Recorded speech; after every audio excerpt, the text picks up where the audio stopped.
How we doing there, boys and girls? Good morning. Good morning, good morning. Less hay feverish today. Thank Christ. Nearly died yesterday. But it was all good. It was all good. I got something new to play with today. I'm going to hope that nothing goes horribly wrong today because Twitch gave me 1440p streaming and slightly higher bitrate limits yesterday. And so we're pushing the boat out slowly. It's not 4K stream yet, but we're working on that. We're going to get there. We're going to get there.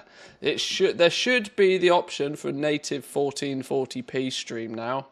Now, I don't know how it's going to look because this is a test, and I'm also both multi-streaming it to YouTube and Twitch. So yeah, let's see if we can not crash and burn today, hopefully. Let's turn the tunes down just a little bit. There's flipping. There's quite clearly a memory leak in WoW still. Yay, love that shit. 1440p is not supported in my country for some reason. It's not available everywhere yet. Twitch isn't actually broadcasting 1440p everywhere, but you'll still have standard 1080p, or at least you absolutely should do. Me at 480p. Bakoto, no. Not the 480p.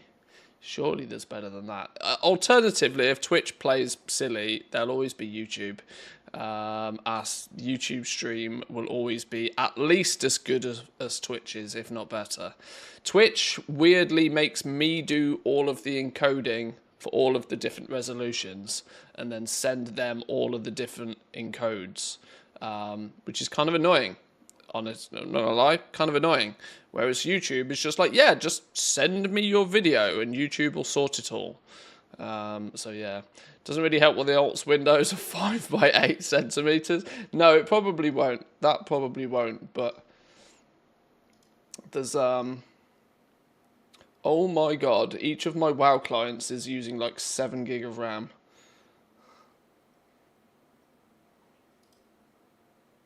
And one is using 11 gig of RAM. Well, I guess it's there to be used. I didn't buy it not to use it, I suppose.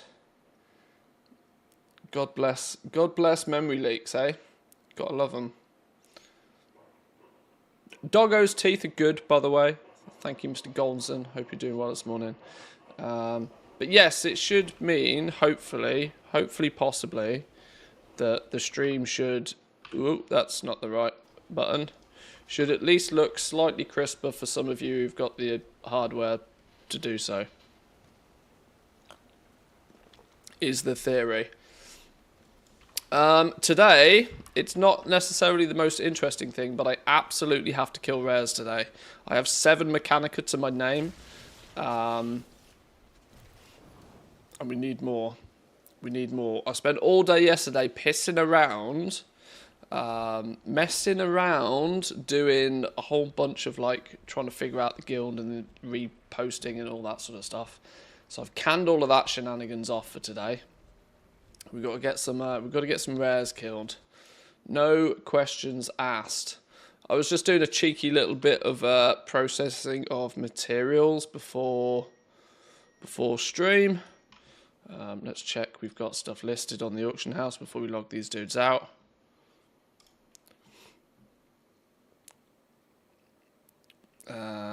Blasphemites, go. Should probably sell them tomorrow, to be fair, but...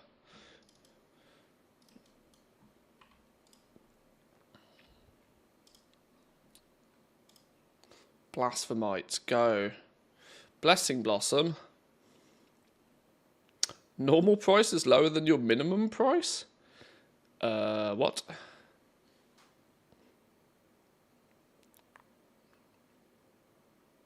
How can 90% of DB region market... How can... Wait, no, hang on. How can...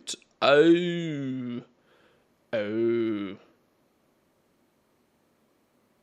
ignore that.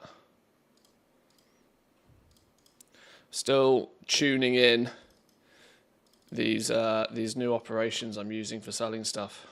Still dialing them in.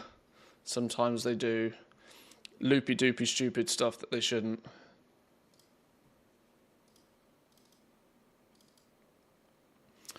Oh, you've still got loads to process.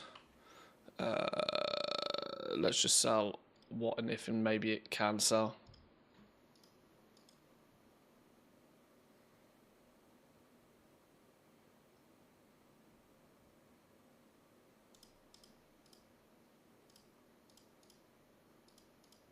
That'll do it.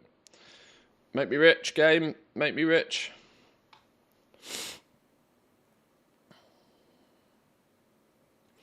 My connection's really that bad. Have to change it. I'm looking at a huge 6 megabits per second down and 11 up. Oh. Yeah, in that case, that's bare. That's not even enough for 1080p. Yeah, I can. I would suggest, if possible, an upgrade on that one.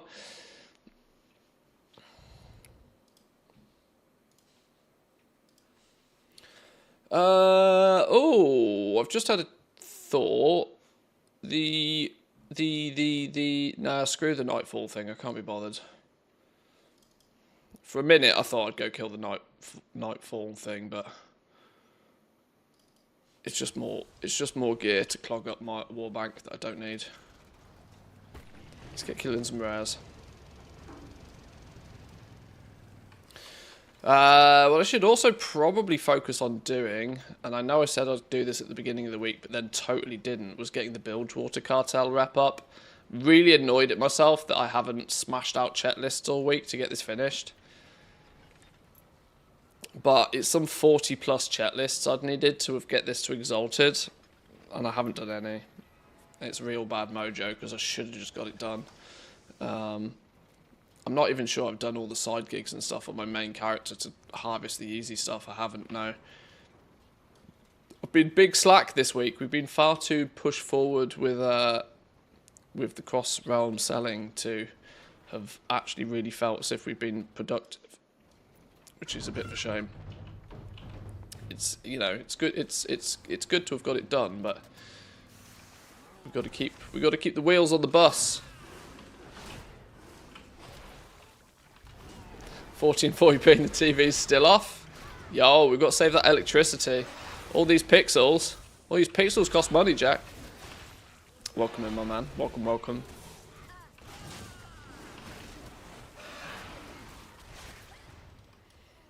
Yeah, I really wish Twitch would just give me like 10 to 12k bitrate and 4k, but maybe soon. Maybe soon.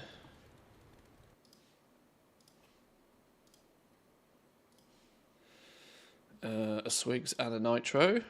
We take both of the above. Let's start. Did I get a tag on that? I think I did.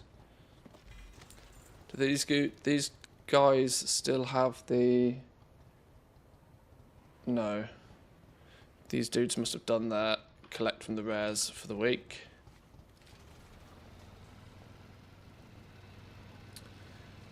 Yeah, Twitch put on the dashboard the other day that partners and affiliates could request access to Twitch's 1440p beta, and I slammed in my request, and it came through last night. So we're trying it out today. If it works, it can stay.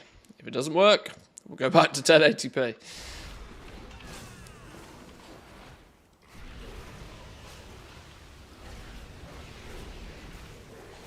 It's kind of weird that I still think that Twitch are kind of driving forward with this, and most people think Twitch is like pushing the boat out with their live streaming capabilities. But YouTube for years has just been like, yeah, just send me whatever you want at whatever resolution, at whatever bitrate you want, and we'll just deal with it. Like, that's how easy it should be. Goes to show how big Google are and how big YouTube are, that they're like, even when they're not pushing to be like the live stream platform, they're still outdoing Twitch like on every angle.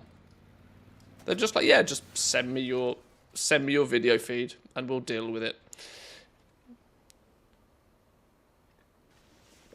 They don't make you lock transcoding. They don't lock that away. They don't make you do all the transcoding yourself. automatically transcribes everything. No, yeah, exactly. Yeah, it's just YouTube is just like, you send me your picture and we'll deal with it, and it just works, which is kind of beautiful.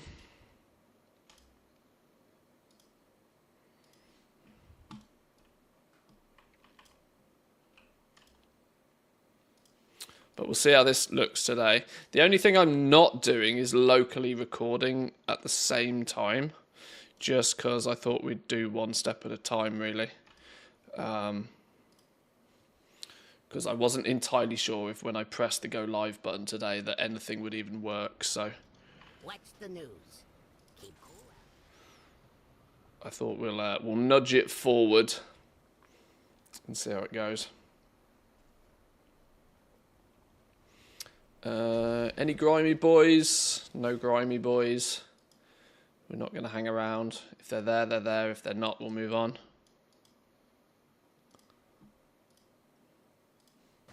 What's shaking, pal? See you around. Let's see if we can grab Candy or Vivi.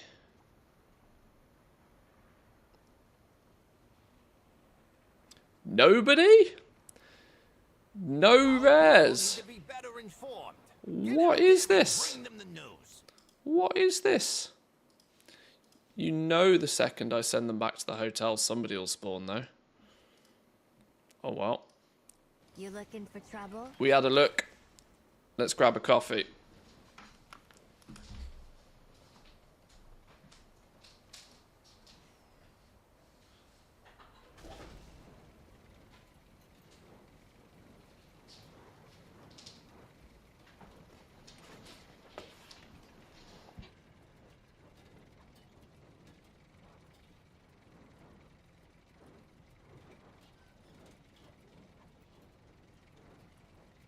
Makoto, you're from Switzerland, I think.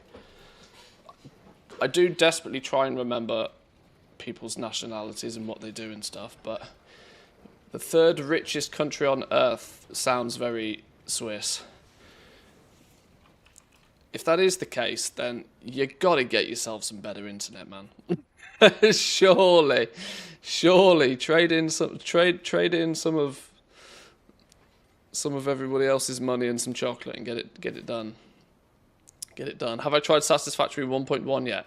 I haven't, no. I haven't. I should go take a look. I should go see if there's any upgrades and stuff I can do to the basic factory. But I'm very, very scared if I boot up Satisfactory, I'll get hooked again. Which is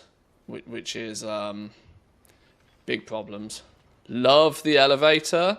Oh, yeah, they've added the elevator now, haven't they? Yeah, there's deleting of all of the old crash sites and stuff as well is now possible, isn't it? And isn't there like bendy hypertube junctions and stuff? I can't remember exactly everything that was in it, but it looked pretty good. But yeah, I am wildly concerned if I start doing Satisfactory, we might get a touch too distracted. And at the moment, I'm very, very vested in getting WoW stuff sorted.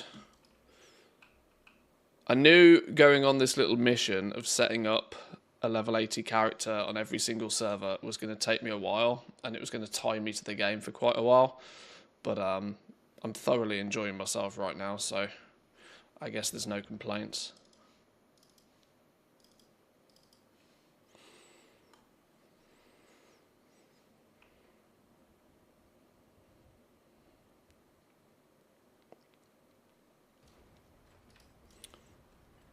Alright, let's get these next tunes in. Not going to bother checking their mailboxes or anything for Mechanicas or whatever, even though I need one more. I'm missing Professor Punch, who costs 8. So I'm hoping I can get at least one from some basic bits and pieces. Nobody spawning. Thwack, we take a thwack.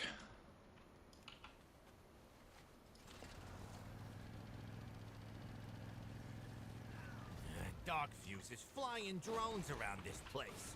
Grab some leftover fireworks and What I can't tell is if my actual in-game frame rate is suffering by now streaming in 1440p. I don't think it is. I'm not usually expecting to get much more than like 50 FPS out here anyway, because at the end of the day this is flipping WoW.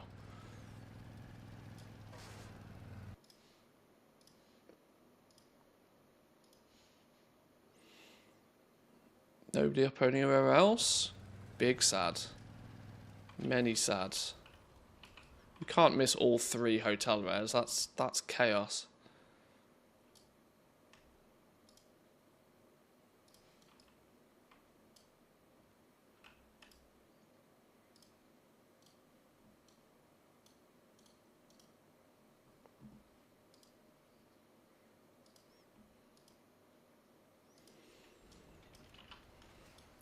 This damn song. That's a much better tune. No Grindwick up again. Oh, it's going to be one of those days, isn't it?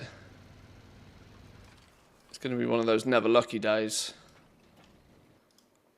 Well, if we can maintain stream stability and have slightly less luck with the rares, I think I'll take that.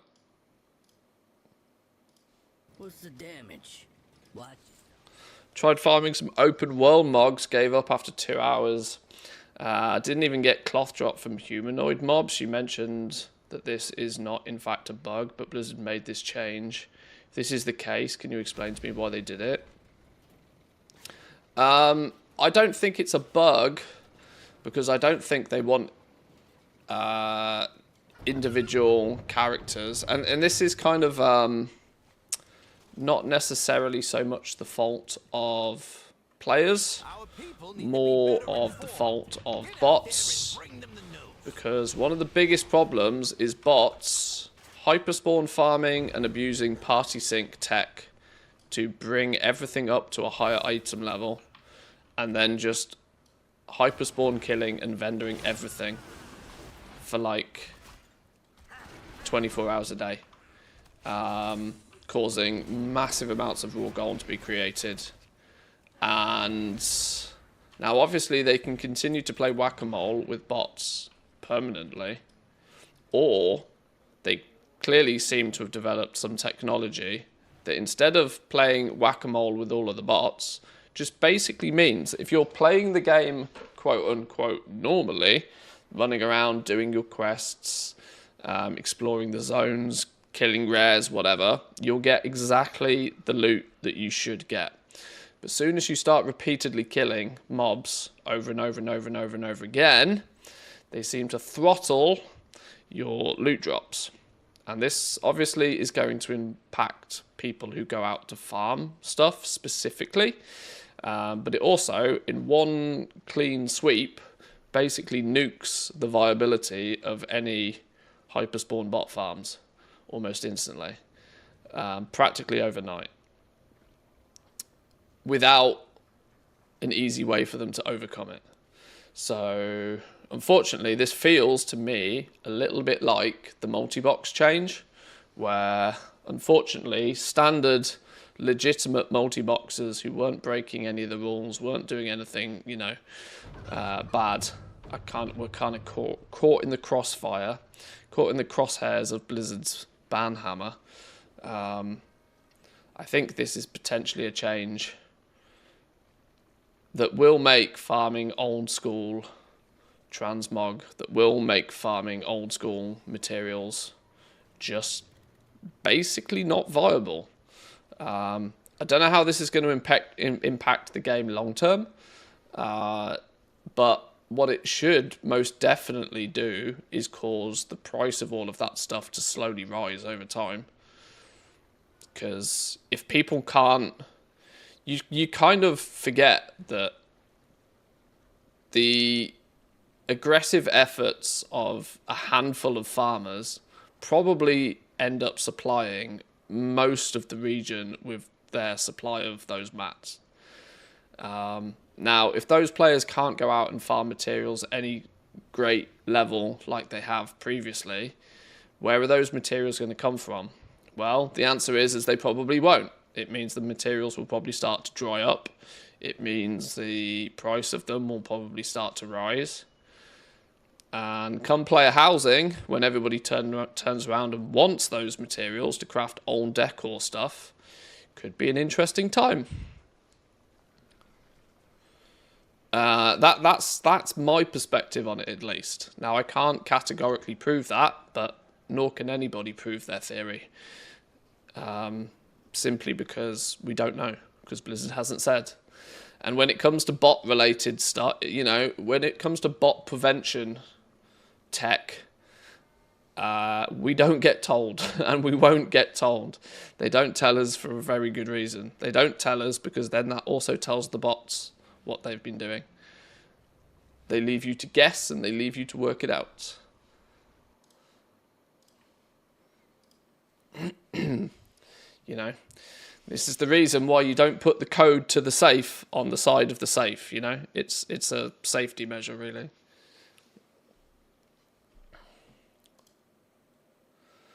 The alternative is it is a complete bug, and they will undo it and revert it.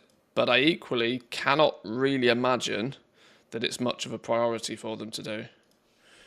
And there's also the possibility that they want to...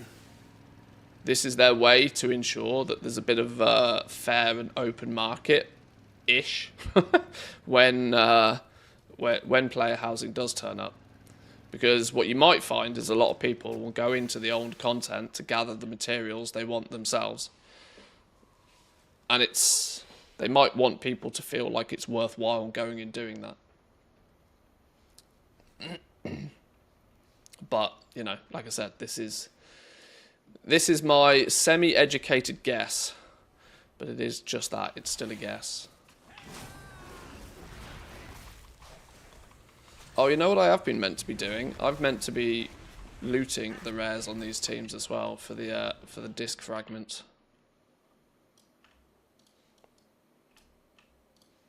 It's a little bit annoying as it is to do.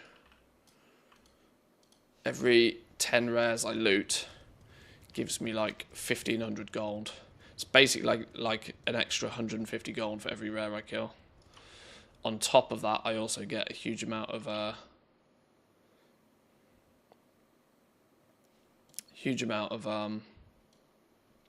resonance crystals, which can also eventually quite easily be converted into gold as well.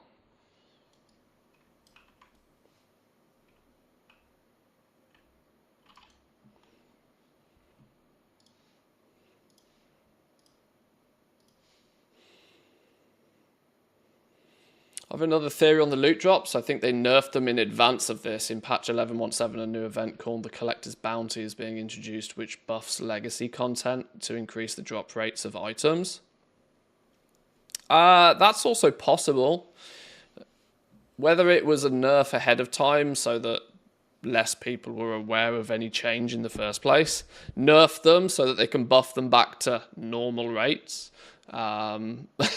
But it's just odd that they seem to have affected what were very well established, very old school farms and hyperspawn locations.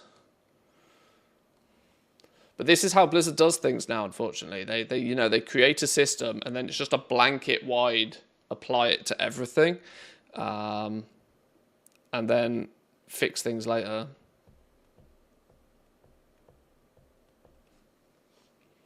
Blizzard tells us to get ready for player housing, level up your professions, gather mats, and then the mats no longer drop. It's not that they don't drop. It's that they do drop for a small period of time, and then they just stop. It's like, like the auction house throttle. It's like you can do so much of it for a while, and then it just stops. If you're hyperspawn killing things, you'll be getting cloth drops, you'll be getting Mog, you'll be getting random stuff, normal stuff, but after 5-10 minutes of doing it, just switches off. And I would assume if you come back the next day, you'll get loot again, completely normally for 5 minutes or so, and then it just stops. It seems to me like a very clear and obvious throttling of loot drops.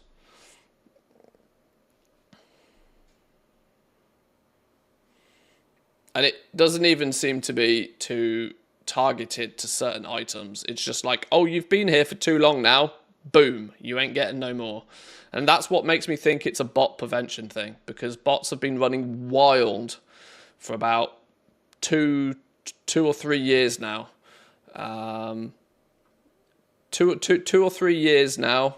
Bots have been living it in party sync modes, just printing tens of millions of gold a month in raw gold, and it's being sold on the black market, and it's causing all sorts of problems in the game. Theory kind of makes sense to me, like it, and it'd be easy to code, just base it on the amount of kills per hour on specific mob IDs. Yeah, I would imagine it'd be very easy for Blizzard tracks everything we do in this game. Everything we do is running through the game engine, and Blizzard are tracking a bunch of it, and it doesn't feel too difficult. And like I said, they want the normal player experience to feel normal. And so you can kill mobs in a single zone for 5 minutes, but the reality is that's long enough for you to be there to complete the quest that's in the area. Let's not forget why hyperspawns existed in the first place. This could just be a level up on their hyperspawn technology. Hyperspawn tech existed in the first place so that when there was a large amount of people in a single zone all trying to kill certain mobs for quest completion reasons, that mobs would just respawn frantically so people could always pew them. Now, that was great, but when you could hyperspawn them and they give you all of the loot, players such as farmers figured this out and have been able to utilize that for their own advantage for many, many years now. And the worst case is that bots have also very, very cleverly figured this out. And have optimized it over years and years and years, and are now able to hide in layers away from plain sight of other people, utilizing other forms of tech like party sync. So the next level up could very easily be that, all right, we'll hyperspawn mobs when there's plenty of people there, but we'll just kill the loot after like 5 minutes or so. You should be able to go into that zone. You should be able to kill the things in that zone. You should be able to get your quest items and a few other goodies from that zone. And then in theory, you move on. That's kind of how they want you to play the game. They don't really want you to be standing in one spot, farming, hyperspawning mobs. It's not really intended gameplay. It's just a clever use of game mechanics that farmers have come up with over years to target farm certain materials and items and farm them fast.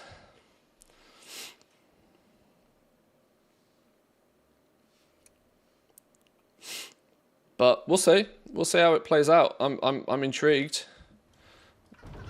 Definitely intrigued. Oh, I was procrastinating too hard and missed the rare kill. Tally and Nitro still missing on this team. Like I said, it's only a theory, but I've played this game for a long time now. I've seen exactly how Blizzard deals with things before. It feels to me like this was a bot prevention play, and regular farmers are just caught in the crosshairs, and we'll have to figure out some other way to get mats.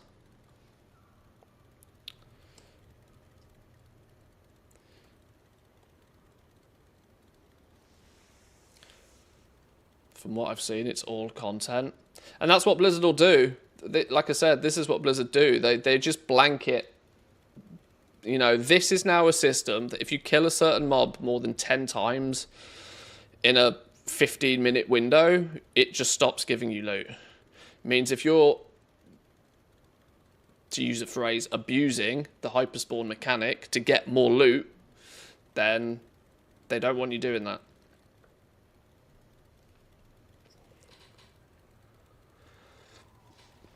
You've also got to kind of remember, Blizzard doesn't particularly like farmers all that much as well. Aggressive levels of farming is also very often frowned upon. Look how quickly OP farms get nerfed. Look how quick they get nerfed, right? They get nerfed super fast. It doesn't take long before a certain farm gets popular, and then every man and their dog is running that farm, and then 2 days later, Blizz come in and they nerf it into the ground. Why do you think that is? Because it's not really the intended gameplay loop that Blizzard designs. They don't really want a handful of players to mass farm and produce all of the items, because then it gives no real value or reason for the rest of the player base to also do that. And they've done this for years and years and years. Every time there's a popular farm, it gets a little bit too popular, too many people start doing it, and then it gets nerfed. Now, of course, people out there farming are doing this legitimately, but there are unfortunately a lot of players that choose to take these farming opportunities and do them in illegitimate ways. So it's kind of probably a little bit more complicated. I unfortunately don't feel it's just a bug that will get fixed. I mean, that's the copium approach. You can always hope that it's a bug and hope that it gets fixed, but I wouldn't hold your breath. Right, let's assume that these dudes are done now. We've missed a couple of rares, but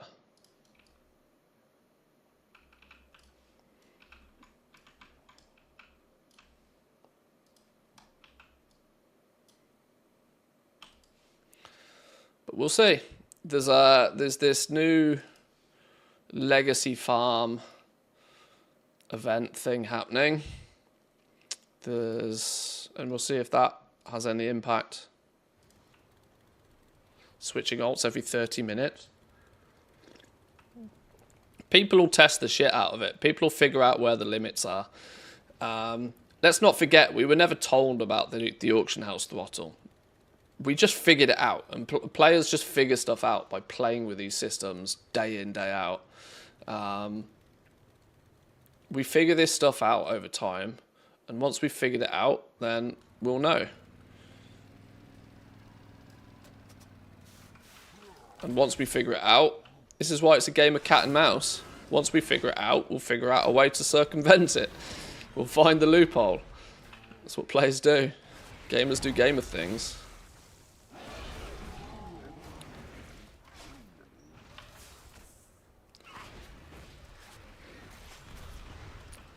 Hey, maybe having 100 level 80 characters to farm things once on 100 characters rather than 100 times on one character will become the meta. I'm hoping it doesn't go that way, but it could.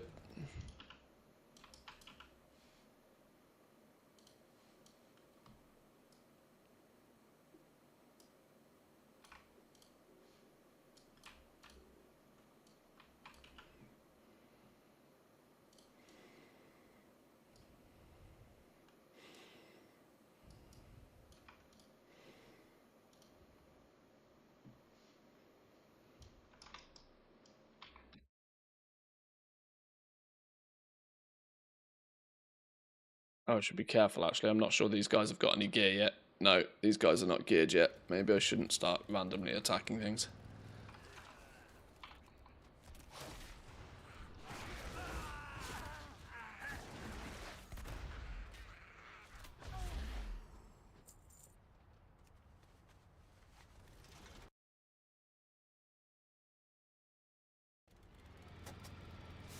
Let's go try Nitro. This realm seems quite quiet.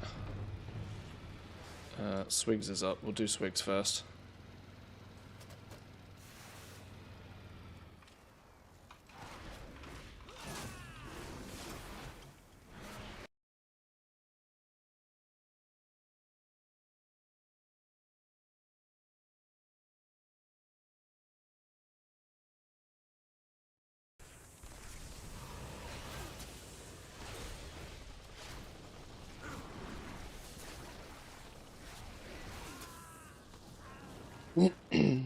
Who will supply the market if the mats don't drop? They'll either be... Don't forget, there's never a scenario where something doesn't exist in this game. There'll never be a scenario where something doesn't exist. It will always exist. But if there's not enough of it and there's more people that want it, the price goes up. That's all that happens. There's, you know, and so this will then become the value proposition to people. They either have the option of paying the price on the auction house. Now, let's not forget that most people won't know that rune cloth was 10 silver a piece and is now 10 gold a piece.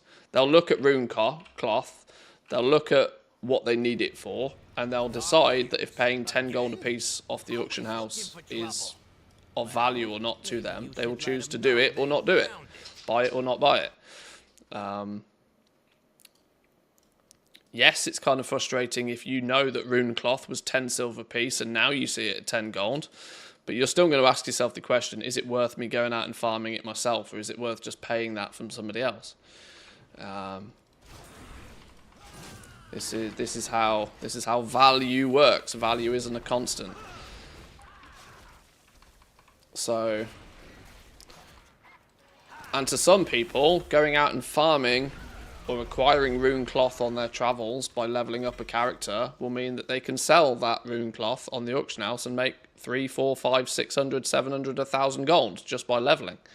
That will be passive income for that player that previously would have been like less than vendor trash gold.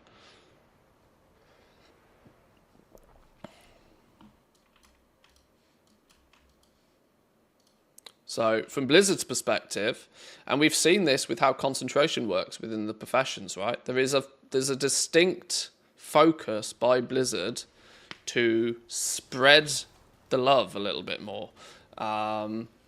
They don't necessarily always like, within the economy, a very small handful of players supplying all of it.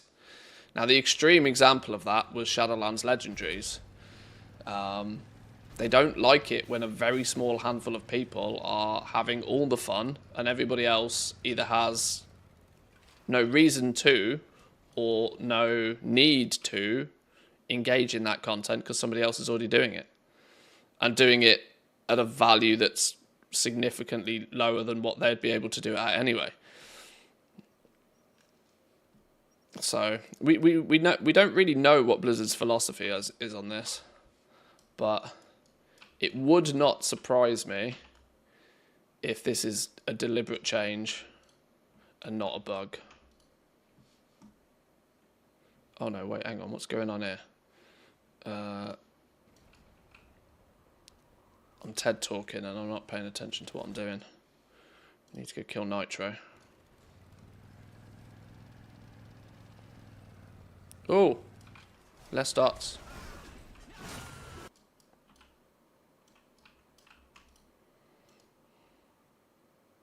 It's a bit of a ball ache having to track these dudes around to loot the actual rares, but I only need to do it for 10 rares a week on each team, which if I'm savvy about this, I can actually do, you know, take one day of the week to get, like, what is it, 4 around the hotel, Grimewick, Candy Swigs, and then technically if I loot 3, I could do it all in a day, technically. I could take one slow day with each team. But that slow day with each team will give me this Archives of the First Disc completion on every character, which doesn't sound like a lot, but 80 Pinnacle caches is like 100k gold.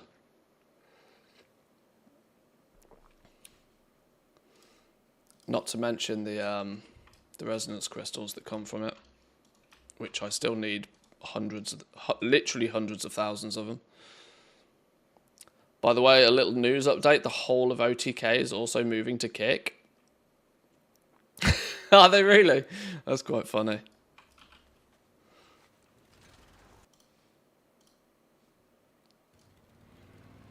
I mean, that doesn't surprise me. Drones around this place. It's clear as day most of the members of OTK have not necessarily the most straight moral compass anyway.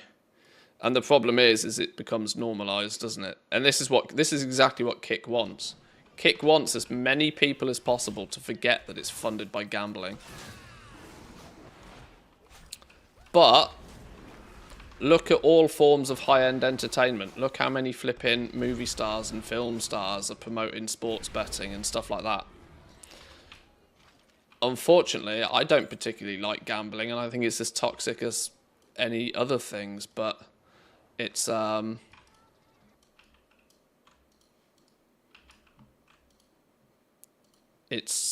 they pay good money. And at the end of the day, people like money. And some people like money more than they like their own morals. And it kind of, in a way, becomes, oh, well, if that person and that person is doing it, then maybe it's not that bad. You know, this is how normalization works.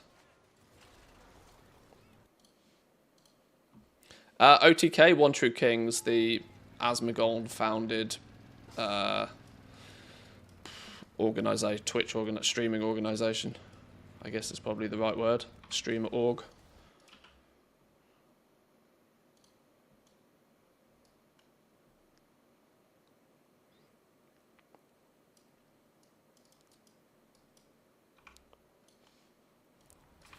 It does surprise me though how... Now obviously I'm not there myself to really know, but it kind of does surprise me a little bit that these top tier streamers, they are making money already.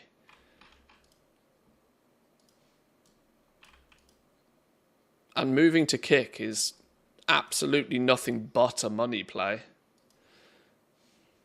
They're certainly not moving to Kick because it's a bigger platform with a bigger audience in which to grow onto. I mean, you'd have to be a fool to think it's anything other than a money play.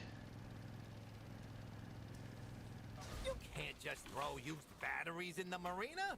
Go fish them out and get some electro glands. But I guess it's also maybe not necessarily the worst idea for these top tier streamers to make a bag for 10 years until they blend into irrelevancy and then retire. if you can make generational wealth in the space of 5 years, do it.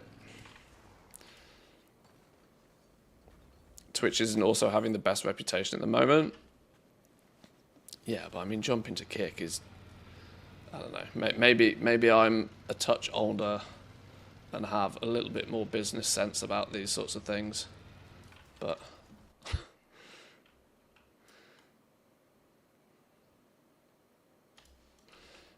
joining your enemy and joining your rival in order to squeeze out what will probably be a short-term payday, because I cannot possibly imagine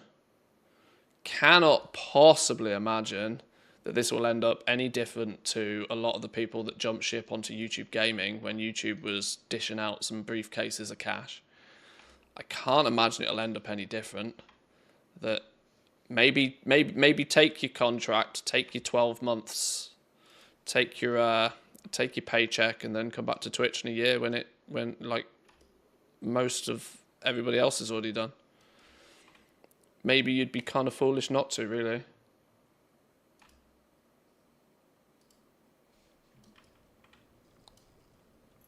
Well.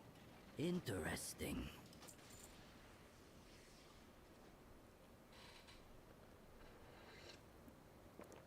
Are they moving though? Are they not just multi-streaming?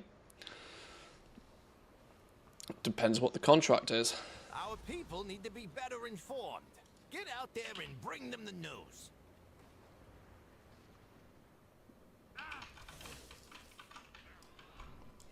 We have landed on a nice shard here where everything's up though. This does make killing these guys a lot easier.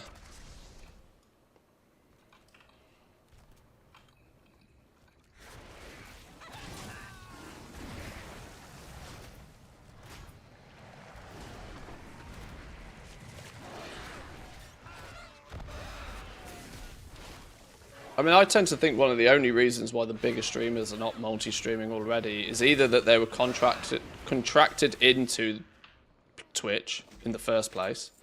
If you have high-end, old-school partner agreements with Twitch, there's a strong chance that even though everybody else had the ability to multi-stream, they were contracted to not multi-stream, and maybe that contract's expired.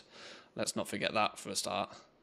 But secondly, Twitch for quite some while has been the easy place for those top tier creators to live, because the alternative was YouTube, and YouTube is even more strict.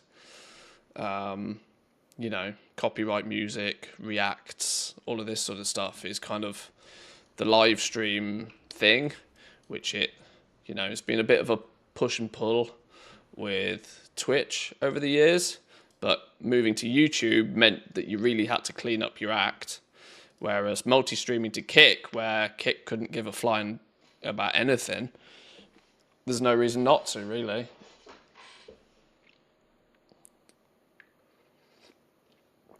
Double paycheck for a few months. And then,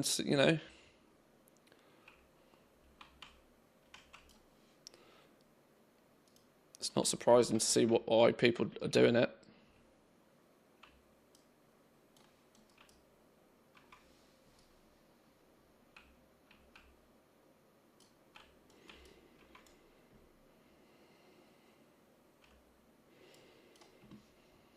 There's part of me that wonders if YouTube are still a little bit surprised that live streaming is even a thing. Because to give Twitch some credit here, they have done a reasonably good job in the last few years of keeping away the copyright demons. The music industry is kind of a little bit off their back now, relative to what they were only a few years ago. They've kind of kiboshed and squished all of this straight up just watching films on stream and TV programs all day. Now, obviously, they still have their own problems, but maybe YouTube was more sort of expecting the whole live streaming thing to just implode on itself, and so hence why they didn't feel the need to claim the reins. I still honestly believe YouTube allows live streaming just because they can. I think they're so Google are so blasé about live streaming. They provide it because their big YouTube channels probably want it, and they can do it. I mean, it's just piggybacks off the rest of their service. But I have never ever seen any real suspicion from YouTube other than COVID era. COVID era, YouTube were making a bit of a play. They were dishing out some deals. They were signing some contracts. But in recent years, they've backed off from all of that again. As if to say, we suspect this is just going to implode on itself anyway, and we'll just, we'll play along.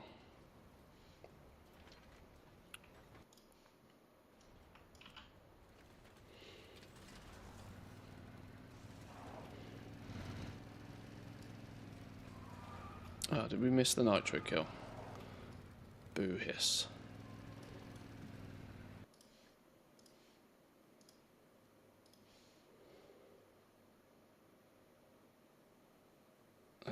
Tally's up on this realm.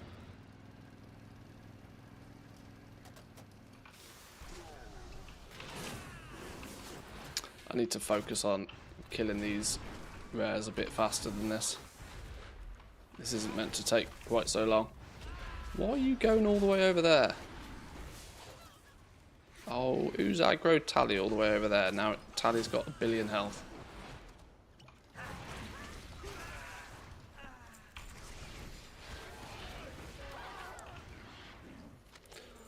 I'm also going to draw attention to myself when I stroll in with a convoy of cars.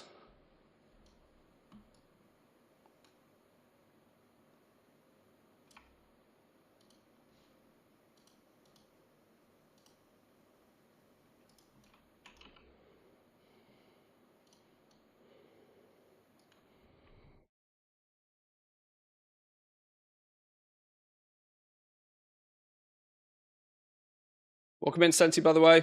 Good morning to you. Hope you're doing well.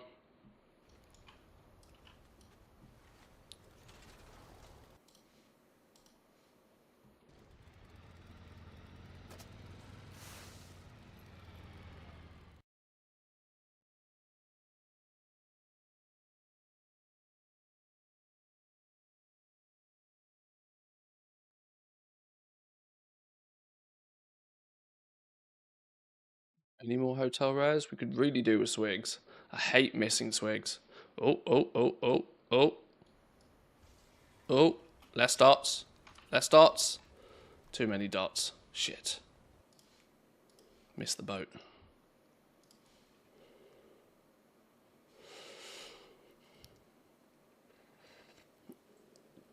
Most tried YouTube streaming and when multi-streaming was allowed on Twitch, but YouTube isn't helping us in live streaming. YouTube's great for VODs, and then on Kick they get more freedom and much more money.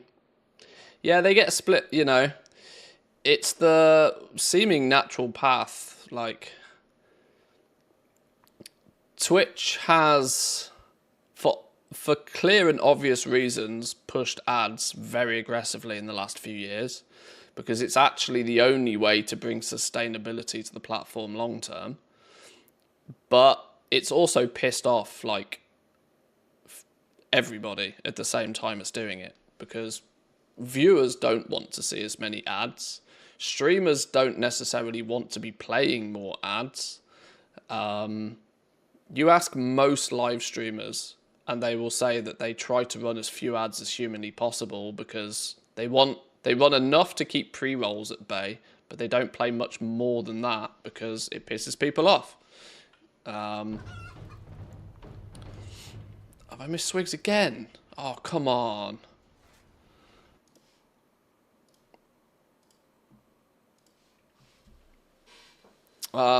I still think Amazon Prime is big for Twitch. It's very big for content creators. But I've also seen that being very slowly phased out. Prime is still a thing, but it's not pushed anywhere near as much as I used to see it being pushed. And behind the scenes, it's partly because actual tier subs are worth more to creators than primes are. Primes, in most cases, do not count towards your quota for a better cut. So it's been quite clever by Twitch.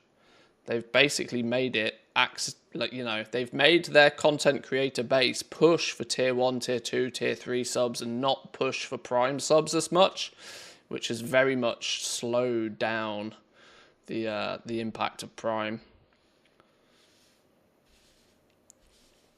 Is the prime stuff on Twitch helping Amazon? Well, we don't know, do we? Do Amazon just consider it do Amazon consider it an expense, or is it just, is it just tagged up in their marketing for the year? Who knows?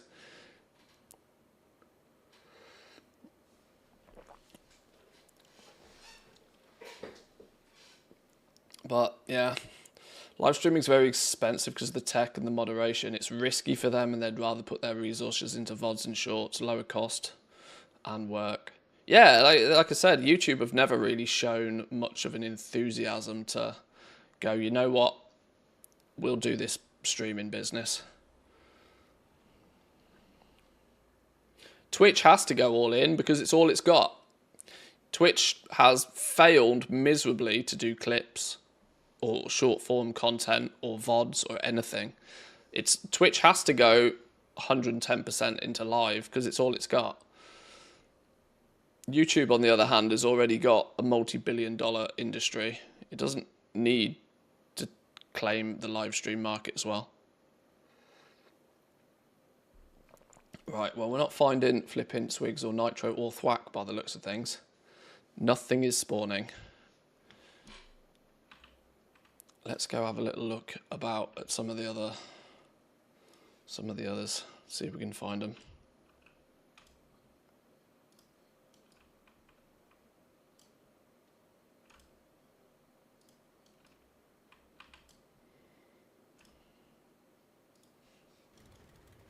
Welcome to the best place ever.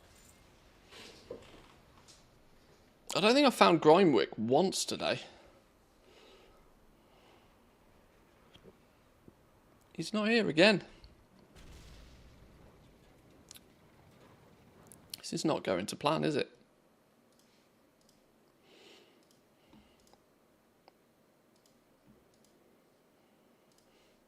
What's the damage? I'll miss. Is Facebook live streaming still a thing? I think you can, but I really don't think so.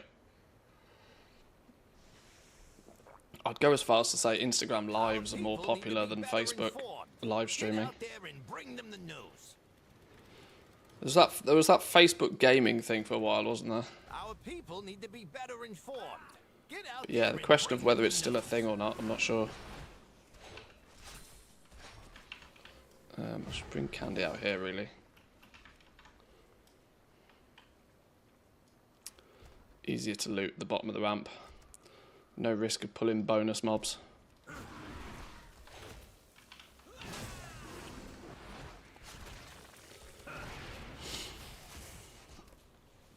If the open world farms are messed up, I'm just going to farm the rich purple pattern some more. Didn't you sell one of those for 500,000 gold the other day? Was it you that was mentioning you had that big boy sale on that?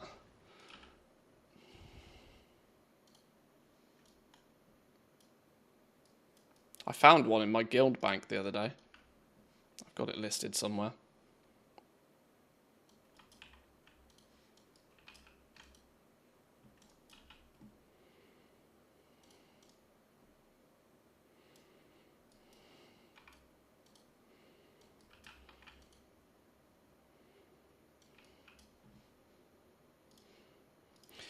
Tell you what, this whole looting each rare business is really messing with my my rhythm on this farm.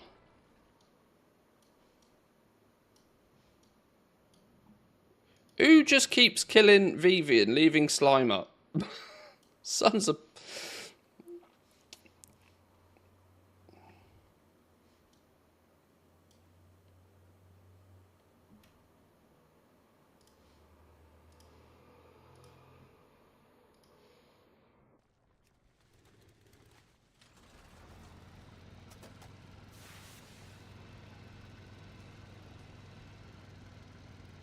Nitro, Swigs or Thwack. Somebody's got to be back up. Oh, this team has had tragic luck. I've killed like 2 rares with this whole team. Thwack.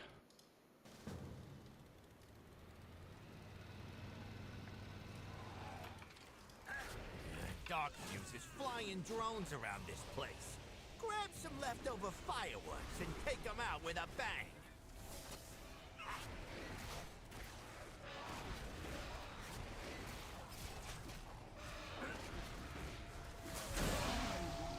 Oh, okay. Seem to have aggroed half the world.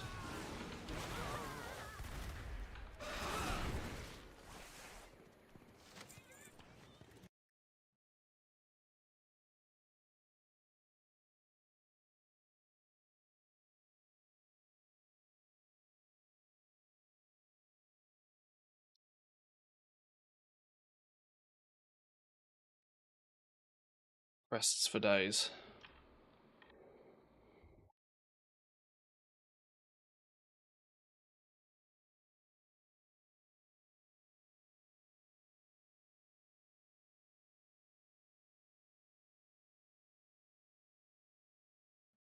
Is that your wallet? Or are you just glad to see me? Both, I hope. Who'll be this? Senti with a 21. My man, thank you very much. I appreciate that a lot. Thank you. Some big numbers. Some big numbers popping up these days, boys and girls. Am I old enough to retire yet? Getting there. Oh, and Mechanica as well. That's sub luck, that is. Thank you, Senti. That one's for you.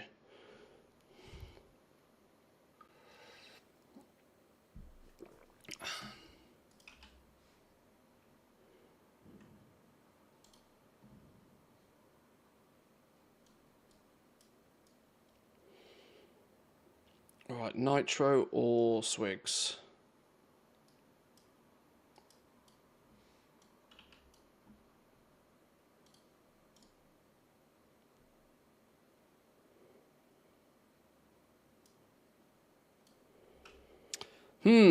I've just had a thought, actually.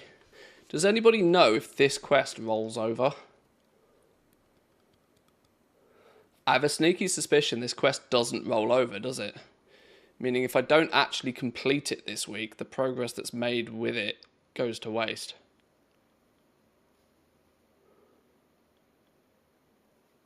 It does roll over. Okay. But I'm thinking this because it's tagged as a weekly meta quest this week. It does roll over. Okay. Okay. Well, that's good. I'm just worried the fact that it's Tuesday and I'm at like 7 out of 10. And I don't want to wake up tomorrow to find it's been reset back to 0 because it's because you have to complete it within a week. But yeah, woo, that's the reason I'm looting. To get the Titan disc fragments, you have to loot the mobs. So technically throughout the week I need to loot 10 of the rares to get this quest complete as well on all the toons. It's something I've been trying this week just to see if I like it. I'm going to be honest, I don't like it, but I know the value in doing it is strong.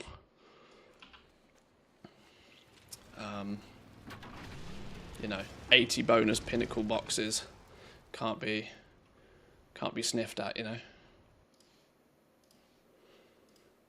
And most, I'm going to be honest, it's not even the gold that intrigues me.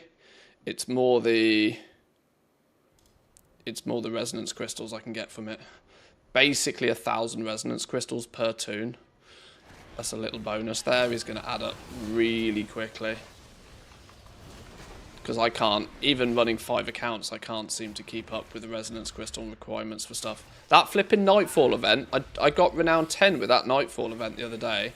And I took one little look at the vendor because I had a few quests to hand in for the different renown tracks. And I was like, oh, it's giving me like 500, 1,000 resonance crystals. This seems really generous. Until I looked at the vendor and like one mount was about 15,000 resonance crystals. And I'm like, oh my God. Oh my God.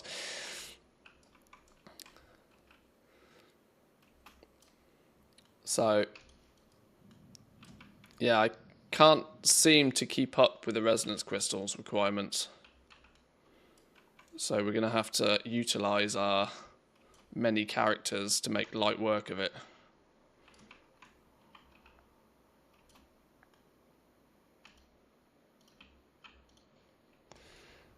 If Sal is up, let's maybe go kill Sal. You get in, you get in. That's actually going to put me at 80, isn't it? Sal will put me at 90. I really should finish this week.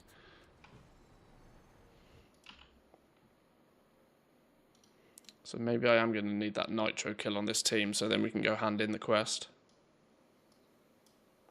Leaving this till Tuesday is a terrible idea, but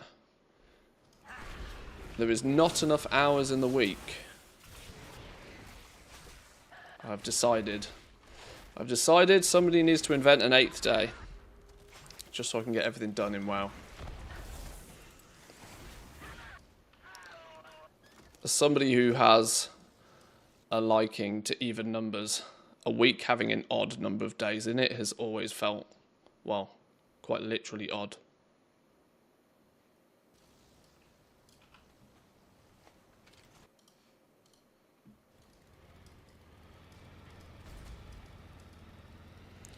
Right. I might actually just camp Nitro. Sounds stupid, but he's an easy one.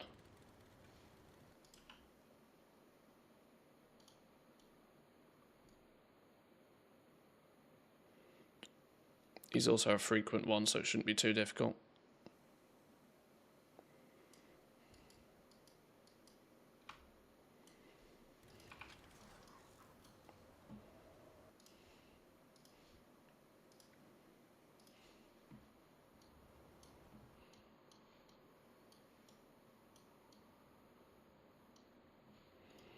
Right, and now we wait.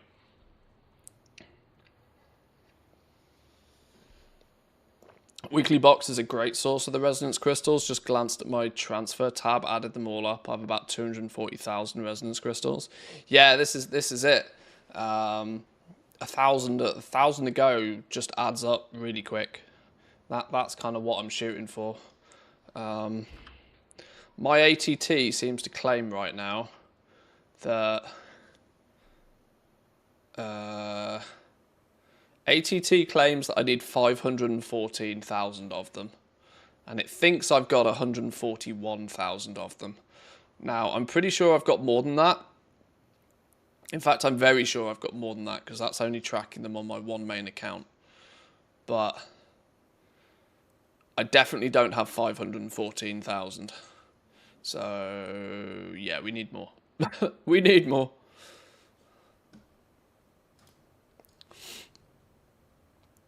We could do the nitro before anything else, though.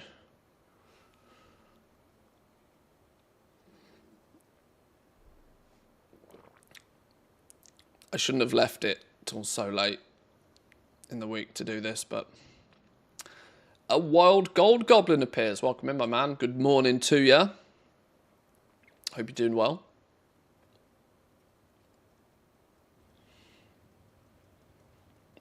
Literally every rare apart from Nitro's up on this realm.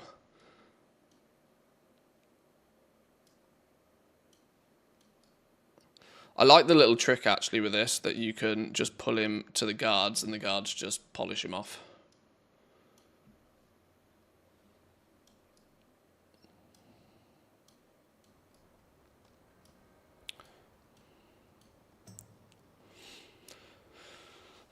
Got over 200k and already bought everything. Alts. Yeah, alts will do it. Alts will do it. I didn't go very well. I went narrow rather than wide at the beginning of the expansion with my characters. Bunch of characters all on the one account, doing a few alt things, but I mean, I guess there's no harm in pressing this button a few times.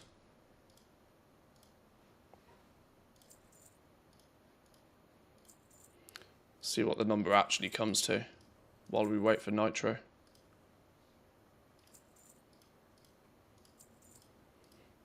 I don't need them on any other character for anything anyway, so I can always transfer them back.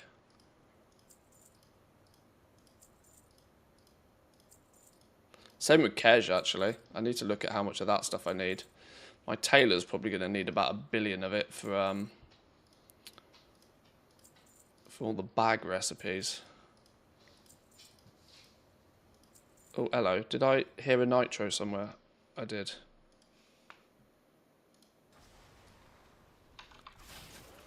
Oi, this way. No, you want to stay there. Alright, fine. 1, 2, 3, 4, 5.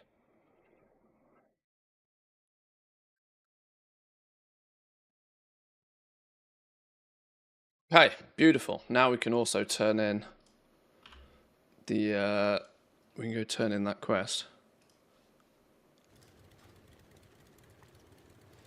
Now, if I'm led to believe, I do actually have to go there to hand it in, don't I?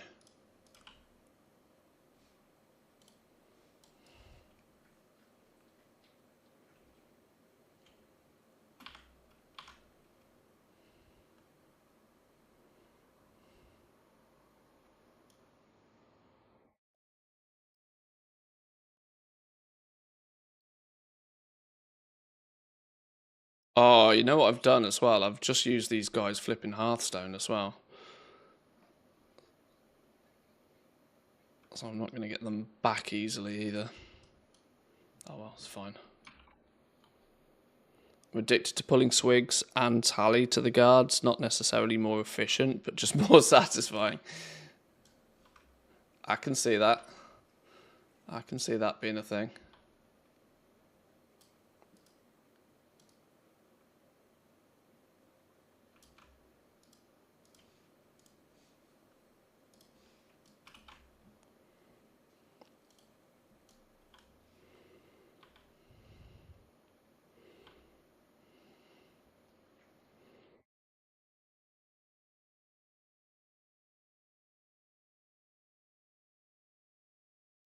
How do I resize my windows so nicely?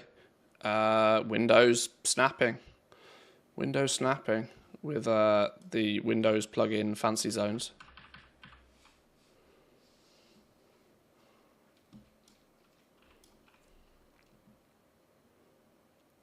You don't need the fancy zones unless you want a custom layout like this. Basic window snapping can put like 4 neat and tidy.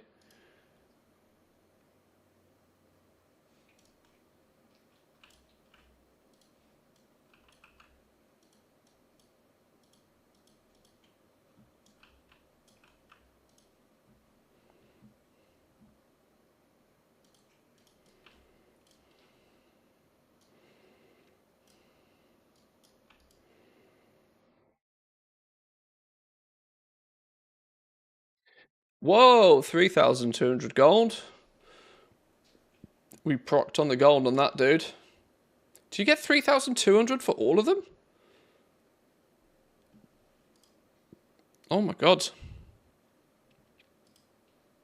No, 1,600. I got 3 procs though. It procs all the way up to like 15k, doesn't it? And the irony is that these are going to be upgrades for these dudes as well. 626. Yep.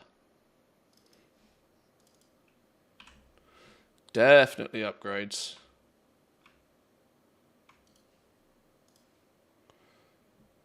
Oh, did you not get a piece of gear? Ah, stinky. Why did this dude not get a piece of gear? Wait, hang on. This dude didn't have the quest. Did he not have the quest? Gem-studded signet of the fire flash. Gem-stud... Oh, there it is. Dum-dum. Can't see.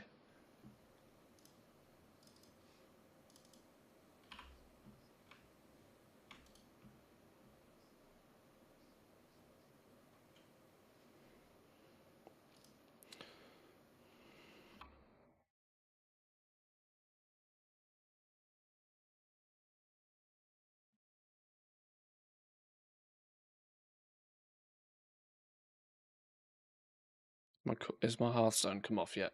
Nice.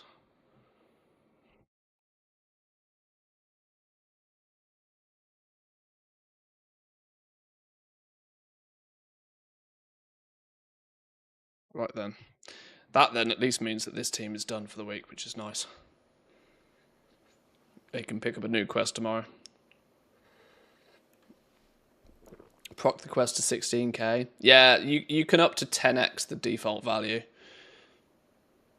It doubling seems to be quite common, but it can go all the way up to like 10 times the base value, which is like 16k. 1600, so 16,000 gold if it procs really nice.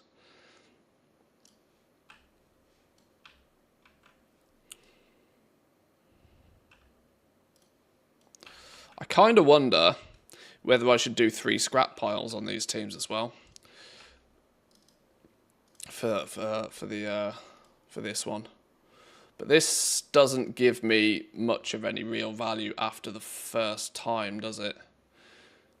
Doing this on alts isn't really of much value.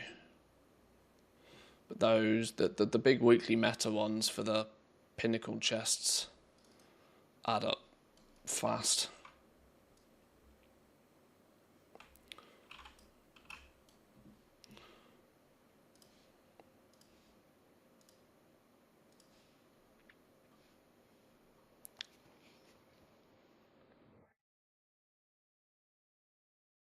Tried to use Twitch, but the audio wasn't synced. Is my audio not synced?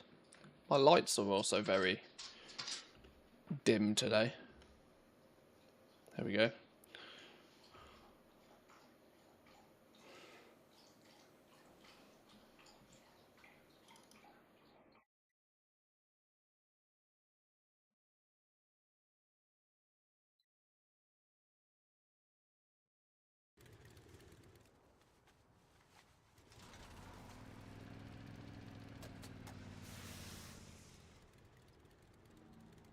May not be a you problem. Oh, okay. You weren't trying to watch on Twitch, but listen on YouTube or something crazy, were you?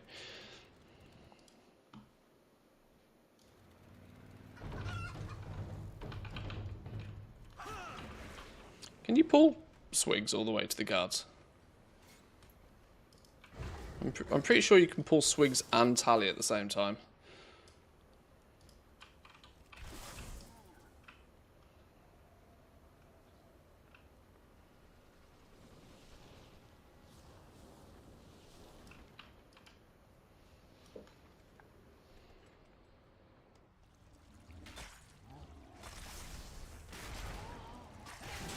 Oh no, Tally's evaded.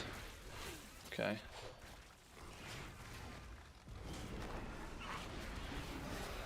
Probably a bit late in the day to be playing around and testing all of this, but we should have got this dialed months ago.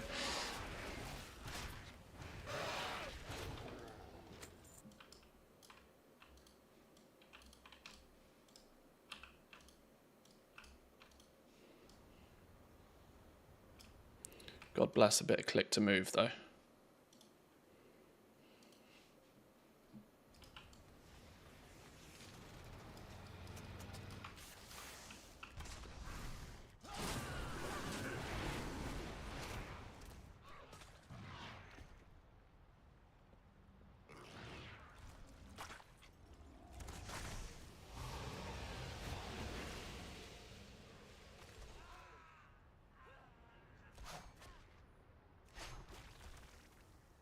Have you considered leaving each tune at each mob?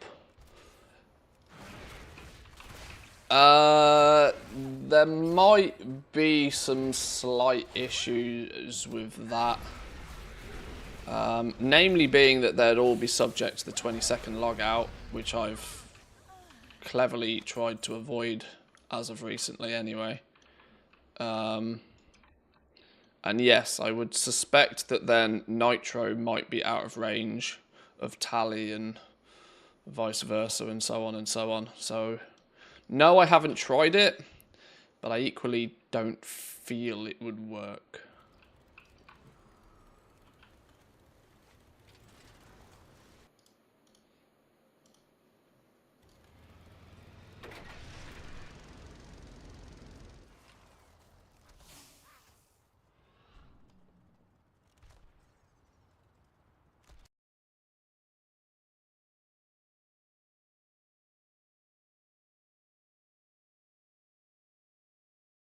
At least pulling them to the guards, I can kind of auto-kill them.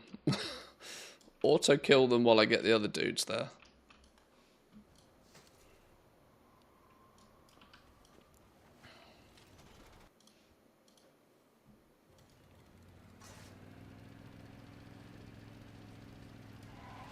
Dark fuses flying drones around it. Pet does pet things well enough for me to not have to worry about dying though anymore.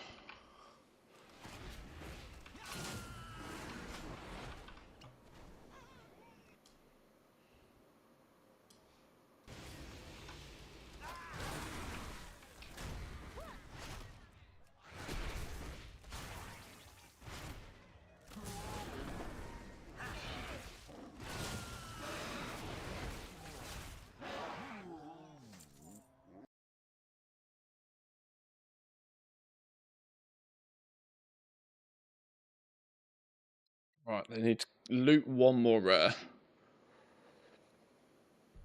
And then this team is done. Maybe we'll just cart them over to Grimewick and pray.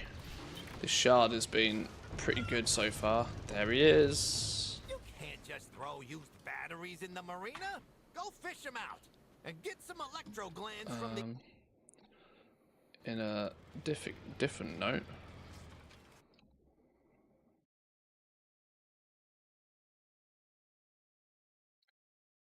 A dumpster is basically like killing Nitro.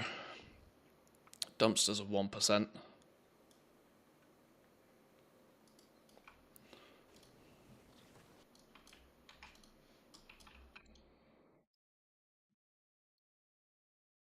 All the dumpsters. Any goodies in all the dumpsters? Not today.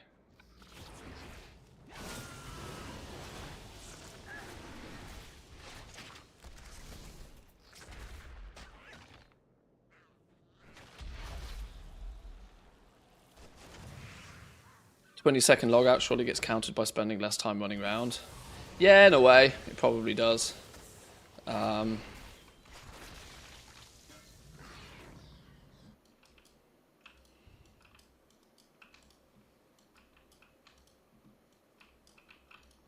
might try it at some point, we can always say. Right, These dudes are all done. They have their quest to hand in, but let's first go check for Candy and Vivi.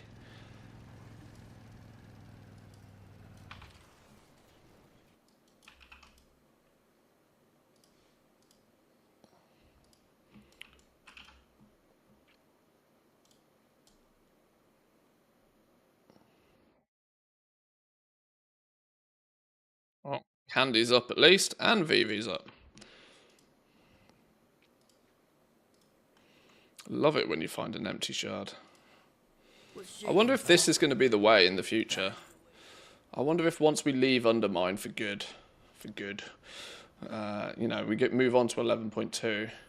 I wonder if it'll be like this, like all the time, or I wonder if there'll just be so many fewer shards that finding an empty one might not actually be possible because they won't spin up as many of them.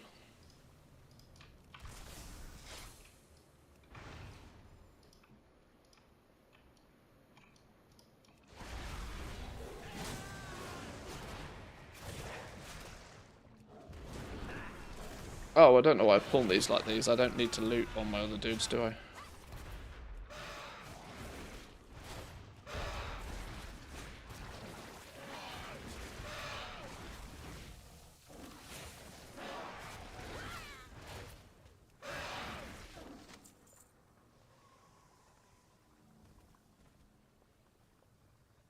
Probably be mega dead next patch if you turn war mode on. I kind of half suspect it's probably mega dead with war mode on now.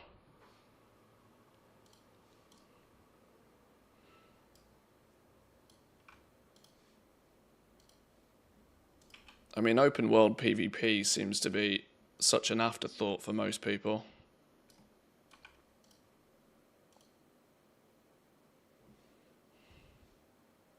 Who didn't loot? Everybody looted.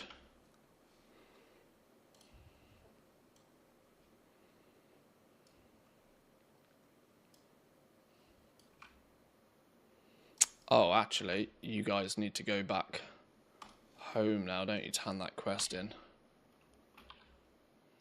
Oh, ha! These tunes have never even unlocked the boost. Oh well, I guess no boost for me.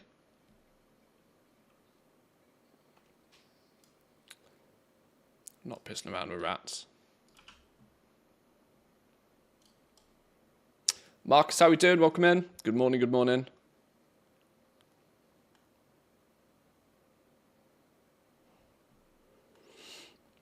Started doing the Argent tournament again. Wow, that's a blast from the past. And the phasing is so annoying. Constantly I go to Herbal Mine only for the node to despawn right as I land on it, yet there's nobody else around. I've wondered that actually. Is like, there's clearly different versions of the sharding tech. And the Argent tournament way back in the day was probably one of the first times they ever tried to do like an instanced out to world kind of thing. I don't think they did anything like that in TBC. So that might have actually been the first implementation of any sort of fancy open world zone tech. I can't quite remember. Well, I guess we had Winter Grasp in, was it called Winter Grasp? The PvP zone in Wrath as well.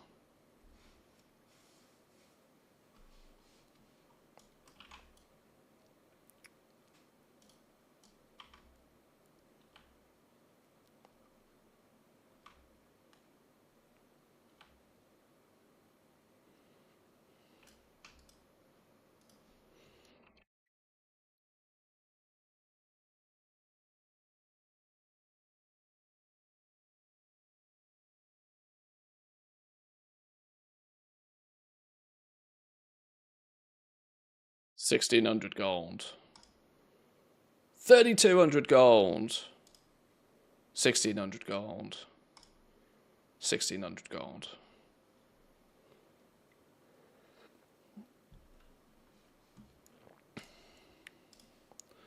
Zoom back. Last time I enjoyed open world PvP was Najatar.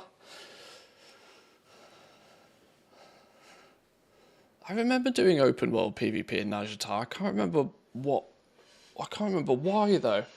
Oh, there was the big like 60-minute timed event thingies in Najatar, weren't there? That some of them were faction locked or something. I can't quite remember. I remember there was some shenanigans with open world PvP in Najatar.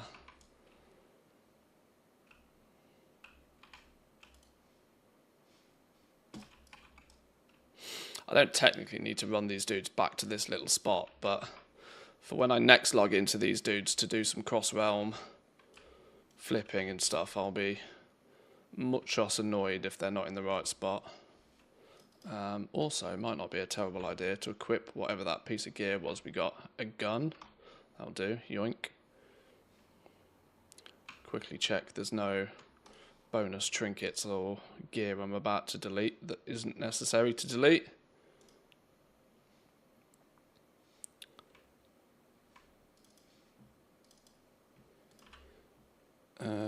Two-handed mace, that'll do. Plate chest piece, that'll do. Mail, leather, cloth, mail. No, it can all be done. What about this fella? 623 shoulders, go on you go. 610 chest piece. Yoink.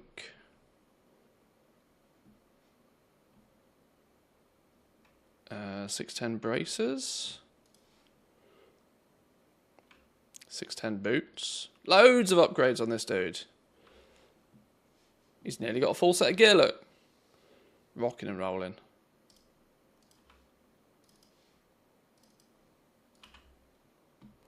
$623 gloves. Upgrade. 597 boots. Cloth. Plate chest piece. Upgrade.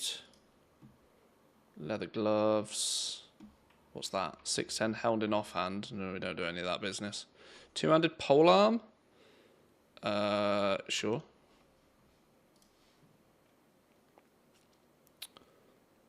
Leather. Stupid trinket, but item level is king. Right, there we go. Next team. We go again.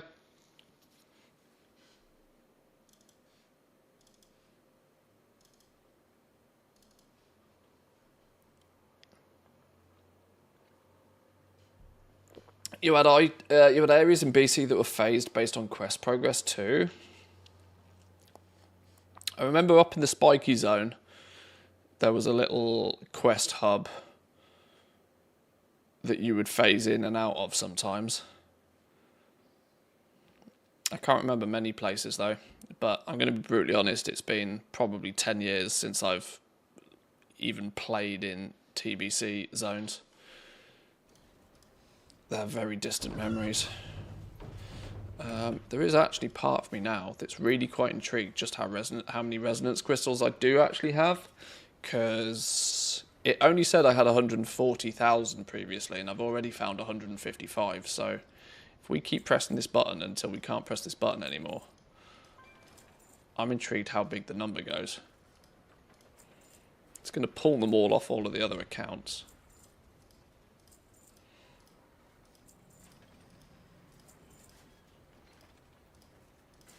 Seems to be a lot of toons with about 400 for some reason.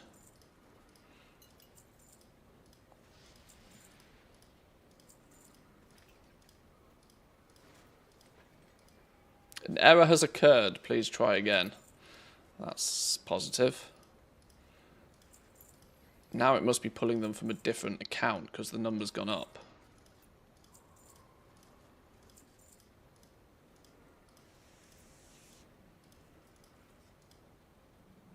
Oh, am I going to break the system?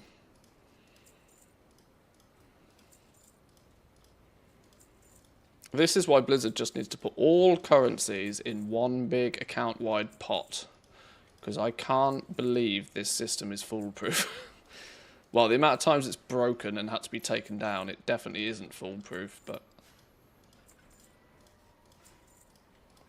Can we hit 200k? Do we reckon we'll hit 200k? 170. Not using the transfer max add-on. No, this is something I'm going to do literally once. I'm not installing an add-on for something I'm going to do once. I think I've broken it anyway.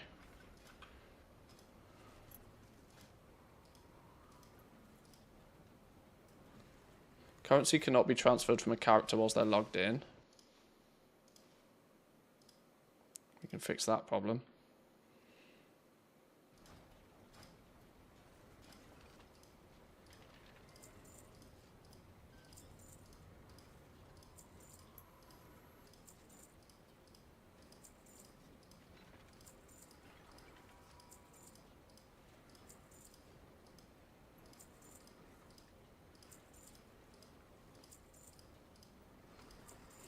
Because it's interesting, the fact that the number seems to decrease, it's clearly in some database somewhere. And it's clearly tracked by quantity, or sorted by quantity in a database behind the scenes. So why are all of those numbers not collated into just one total that you can pull from on any character at any point? Okay, these 60s are starting to become a little bit not worth pressing the button on, but we're down to only 30s.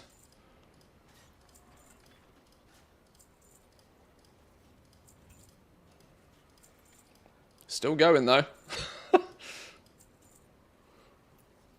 Still going. 180k. Which is already about 40k more than I expected. Your warband does not have enough of this currency to try. So, right, so I actually had 180k. So there was 40k just kind of like hidden in the shadows somewhere. That's 180k out of, what did I say I need? 500 and something? 514,000.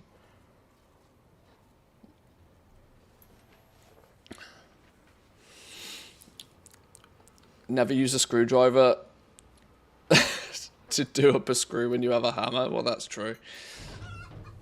Why fix it properly when you can band-aid it twice? We'll go on a shopping spree, but only once we've got enough to buy everything, which may or may not be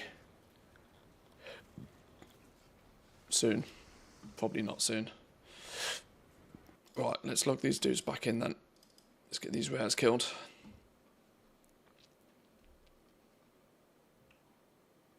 Have we noticed any like drop frames or any weirdness going on today? It seems to have been a-okay my end. Let me check my stats. Frames skipped due to encoding lag, 0. That's what we like. CPU usage 3%.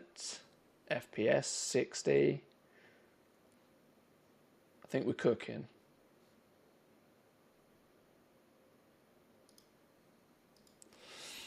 Did I order a new Stream Deck? No.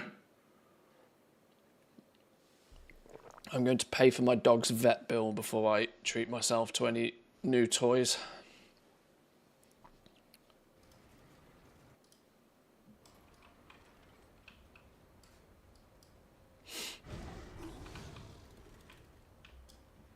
No, less dots. Do these dudes need... These are like 300 out of 100. These are 30% complete on that quest.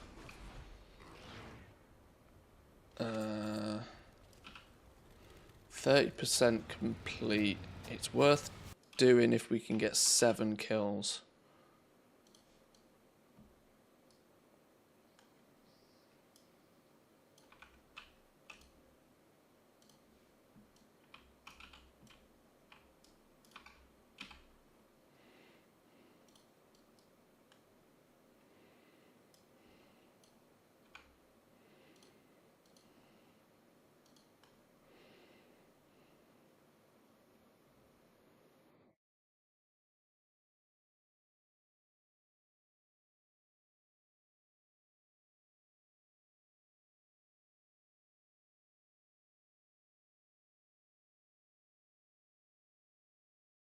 I think if I do get a new Stream Deck though, it'll probably be the one with slightly less buttons on, but with the 4 faders at the bottom.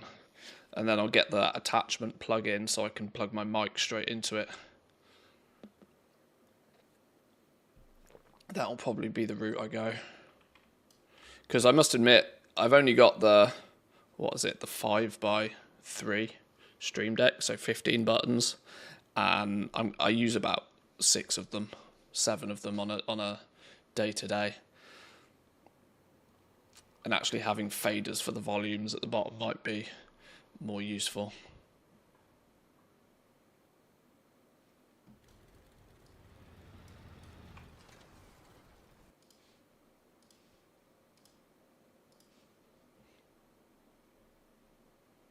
I like that one, but I find it doesn't have enough buttons. I mean, on my oh, I've missed a Swigs, damn. On my all I have is like my basic scene switching and the mute button for the microphone, which is really all I use. Now, one of the faders could be the mute button and the microphone volume anyway.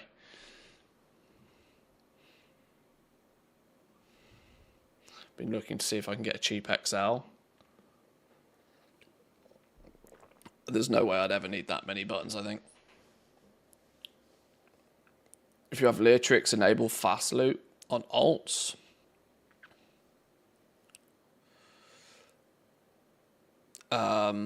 Sure.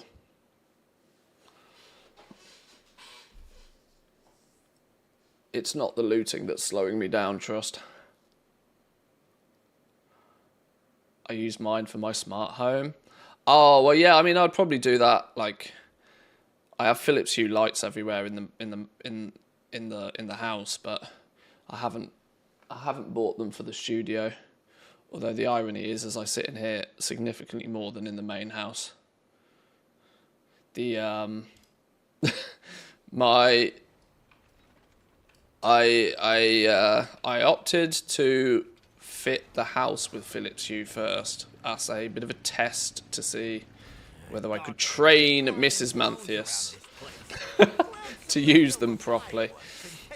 And the answer is I absolutely can't. She still walks around the house using flipping light switches all day, even though her phone is literally in her pocket. And she has this. I haven't been able to train her out of the old school approach of you go in a room and you turn a light on, and you leave a room and you turn a light off.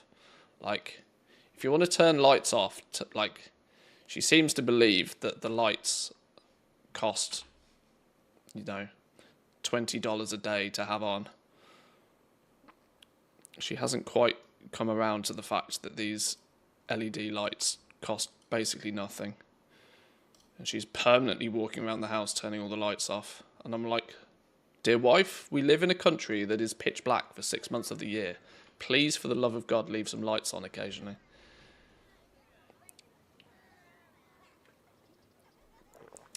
Some of the proximity sensors might be sort of helpful, but I also think that for me personally, that's also one step too far.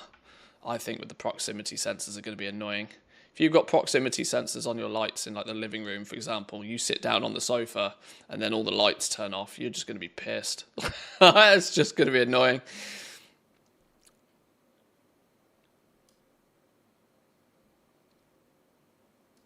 I thought about getting those little you can get the little control modules that you put in the plug sockets, so that the light switch still works like a light switch, but if somebody goes in and they flicks the lights off using the switch, you can still turn the lights on from the app, or from however else you control them. The switch is kind of, it keeps the actual power kind of always on, but that is basically another. Oh no, I've forgot a dude. Oh well, whatever. I clearly can't talk and do 3 things at once. This is why I'm slow today. I'm doing too much talking, clearly.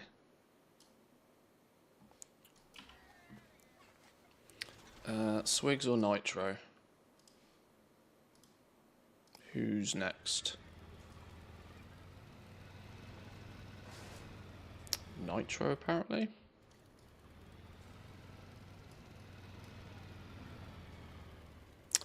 Nope. Nitro dead. I must admit, Philips Hue were really expensive. For flipping light bulbs, they were unnecessarily expensive. But I must admit, I still use it all the time. I think they're fantastic.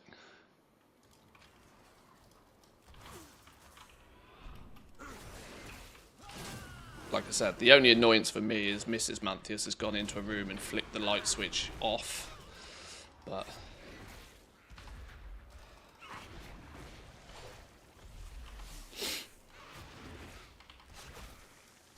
Boomer Jen.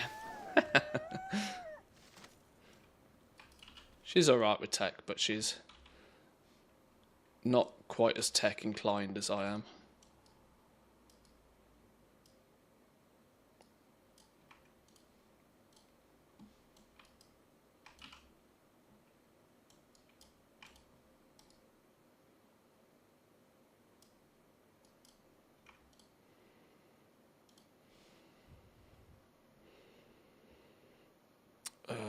Is Swigs actually up on this realm?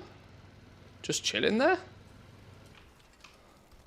No biggie, just kind of hanging out? Hang out with his wang out? Let's go.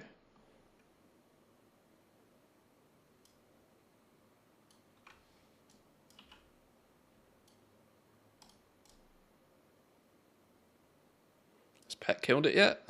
Not yet.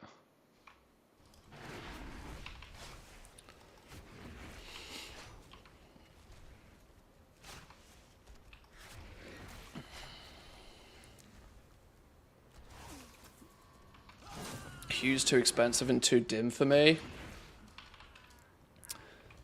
Well, I had to make a bit of a compromise with Mrs. Manthius on a lot of the light bulbs anyway. We had to get the fancy looking ones because a lot of our lampshades don't hide the bulb.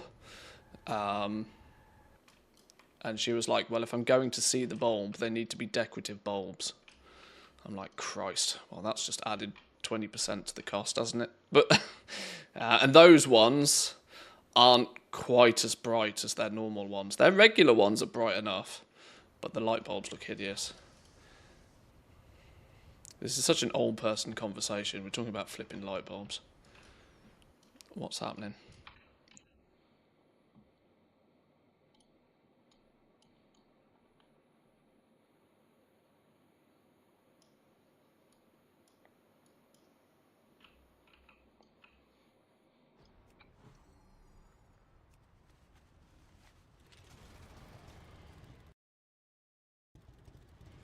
Dark fuse. Again? Always looking for trouble. Well, maybe you should let them know they found it.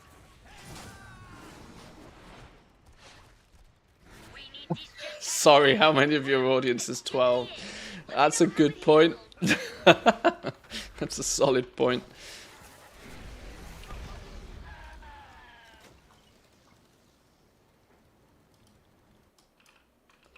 Yeah, there's not many skibbity toilets going on in here. Mechanica!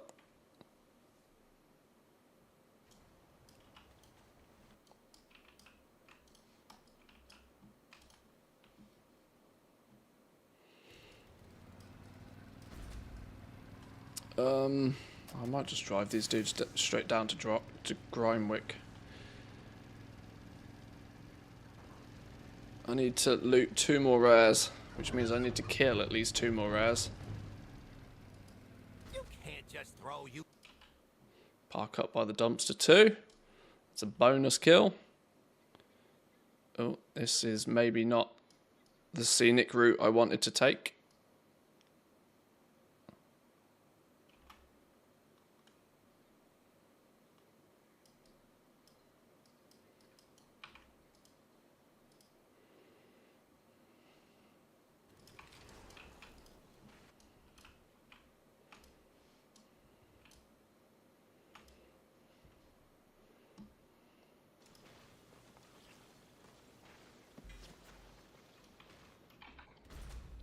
603.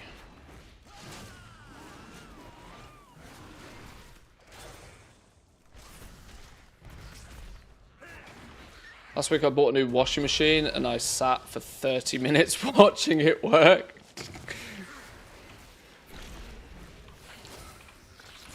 I find it funny how even washing machines these days are claiming they're like AI powered. And I'm like, come on now. Come on, lads. Let's be real. This washing machine is not AI powered. Hey, another Mechanica.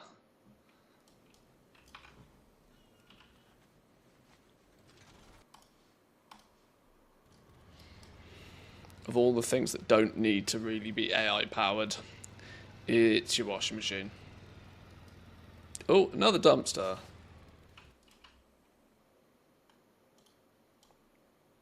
This is clearly significantly slower looting all of these mobs to get the Titan disc fragments. But these occasional bonus dumpsters, I'm gonna make myself believe that it makes them worthwhile doing. That is assuming I can actually pull a Mechanica out of one of these at any point to show you that they do exist. Which apparently is not today.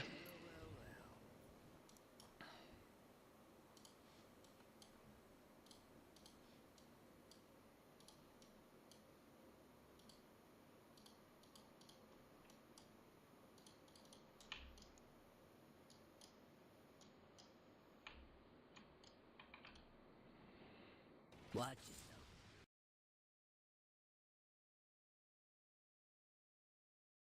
If this ends up taking significantly longer than it should do to do these teams to get the bonus quests done, it might end up being one of those things that I do it for as long as it takes me to get all the resonance crystals I need, but then I'll just sack it off, I reckon. You know, I'll be getting the best part of 100,000 resonance crystals a week doing this, which, if I can do it for a couple of weeks just to get the resonance crystals caught up, then it seems to be valuable to do. But it might not be something I bother with long term, because it's much like killing a lot of the other weekly rares. It just feels like far too much like hard work.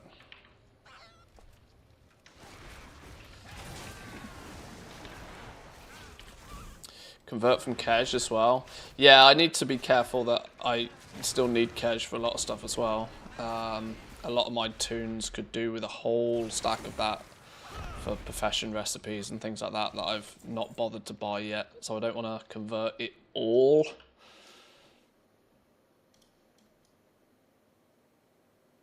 I need to be mindful that I do need some cash, but yeah, the fact that you can convert it's handy.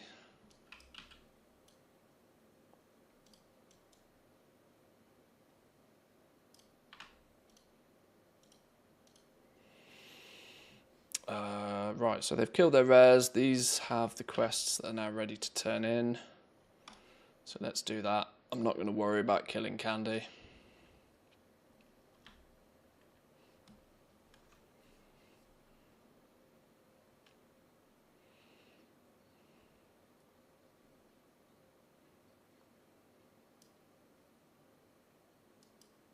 Is there any way to convert Kej to like gold in a more favourable way? Because you can turn 6,500 resonance crystals into a pet, which, you know, has value. That would be the equivalent of what? Is it 2 Kej to 1 resonance crystal though, even at like best rates? That makes me think that it's like 12,000 Kej just to get a single pet. That I can't really see that being a valuable conversion. There's got to be some other way you can use Kej in a more lucrative fashion.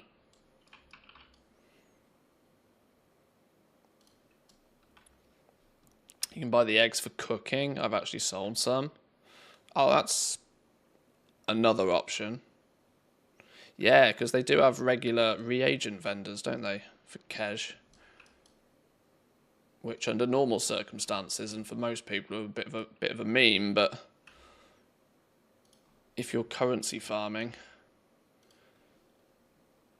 and it's a byproduct of doing something else, it might still be worth. Right, cash monies, 1,600 gold. 1,600 gold. 3,200 gold. 1,600 gold. Well, we've got one proc.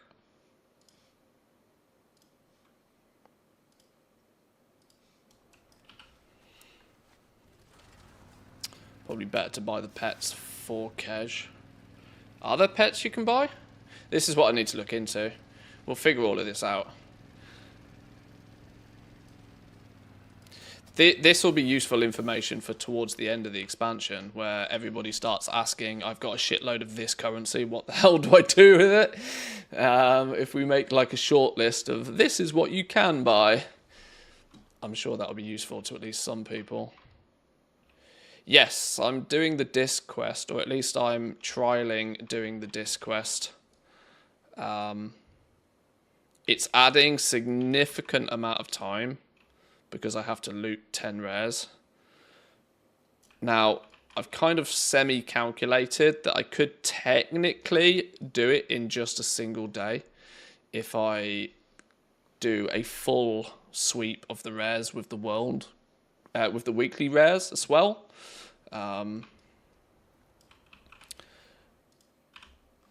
So if I can sort of designate a few teams a day to do in a full sweep, that's not the right tune, then maybe.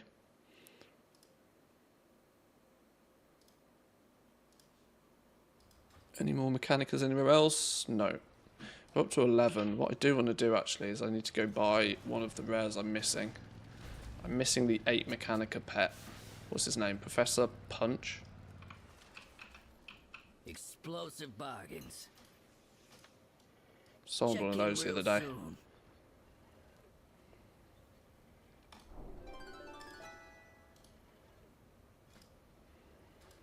I sold it cheaper than I probably should have, but hey ho.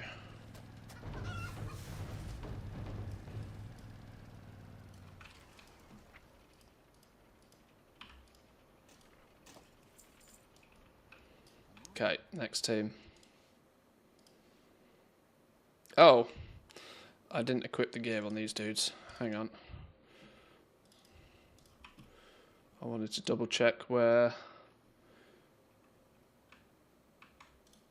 Quickly double check if there's any gear upgrades on these fellas.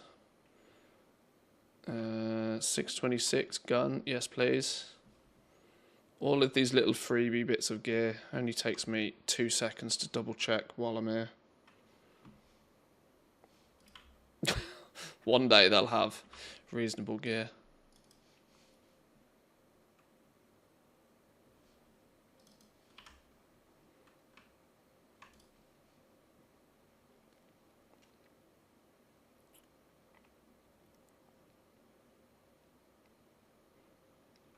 No, all of that looks like trash.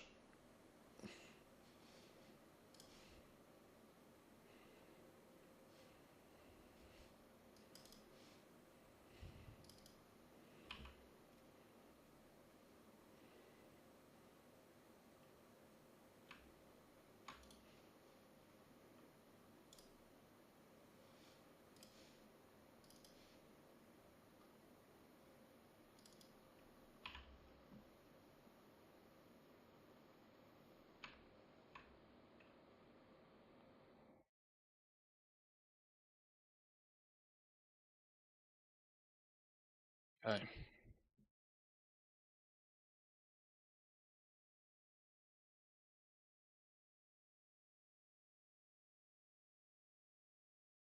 Next dudes, let's rock and roll.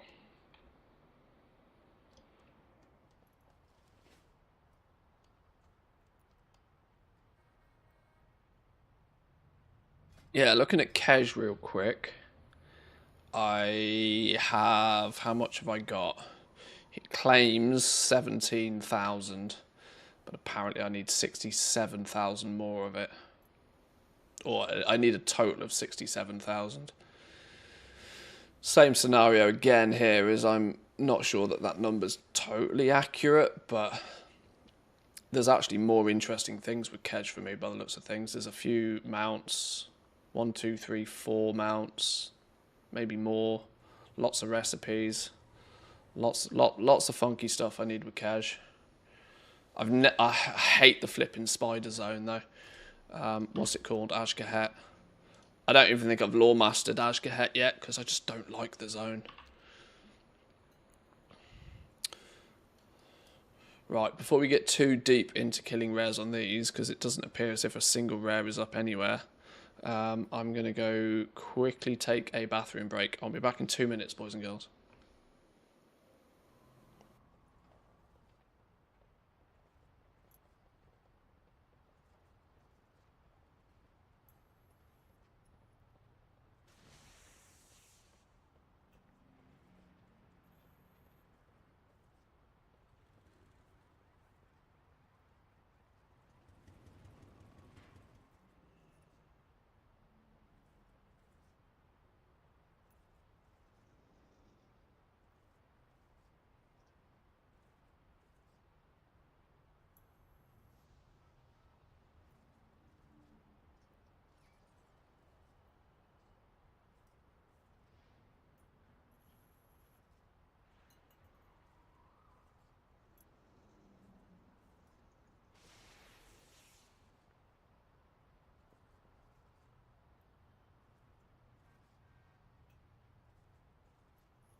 Alrighty. You just do the treasures, 50 Kedge per toon, and the delves. Do the delve quest on all the toons. I can't even stomach doing my 8 delves a week on my main character anymore. Doing it 80 times I think might cause me a serious problem.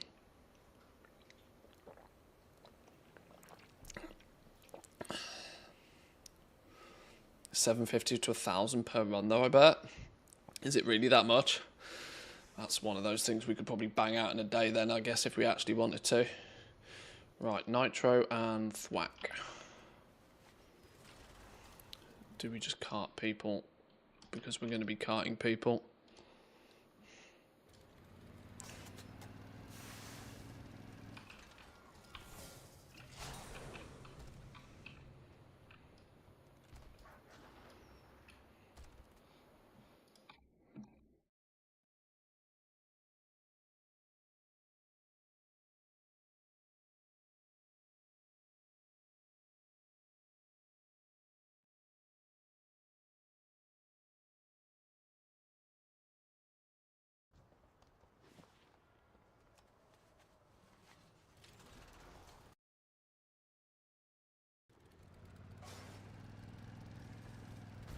Dark fuses flying drones around this place. Grab some leftover fire.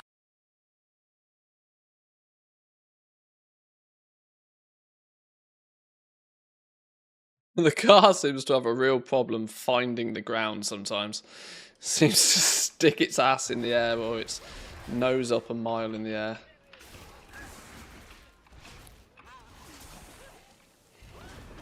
It's funny because I think the code for the car is it's not a mount, it's more like a skin for your own player character, which is kind of funny. Which is why sometimes when you lag out, you can see you can exit your car and you see your character just continuing to run fast. Which I've always thought was quite amusing. Right, claims Swigs is up, but Swigs doesn't stay up for more than about 3 seconds, so... Oh my god, it actually is.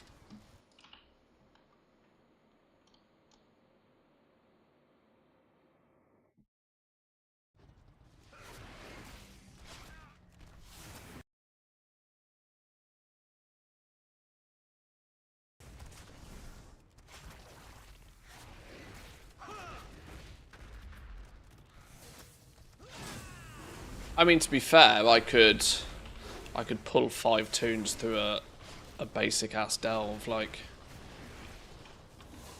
probably no problem. If they get credit for completing it just by standing at the entrance, I can boost 4 characters through a delve, I'd imagine.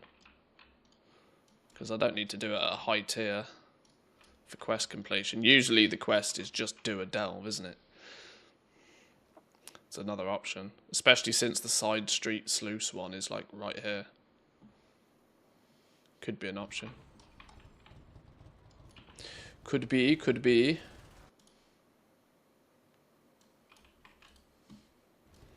Should we see if Sal's up? Sal would have probably said hello if he was up. Well, maybe you should let him know they found it. Just realised I need 8 rare kills on this team, or 5 more rare kills on this team. Let me know how it handles. This might not happen. I don't think there's 5 more rares I can kill. VV, Tally, Grimewick and Candy. Yeah, I would need a bonus extra rare somehow on this team to actually get the quest completed. So I would need a sound kill, wouldn't I?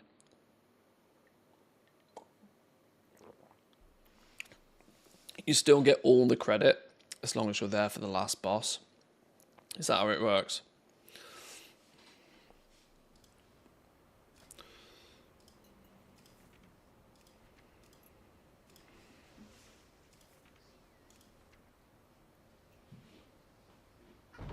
And the theatre event's another one I could probably do.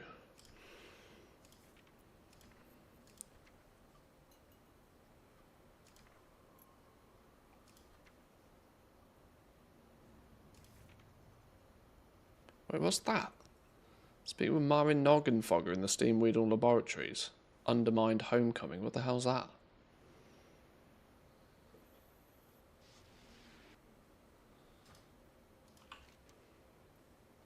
Is that just to do a world quest or something? I don't even know.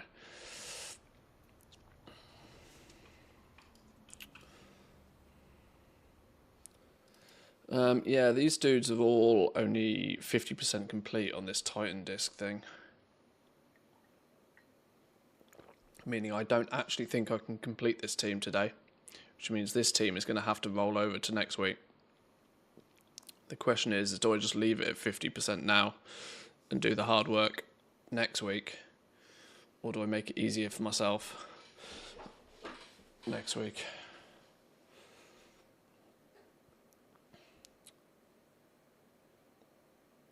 You can solo clear the delve on a high tier, e.g. tier 11, and then invite your army just for the last boss.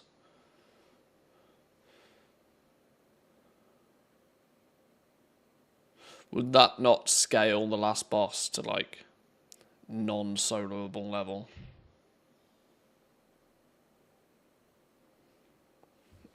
Or well, I suppose if they don't.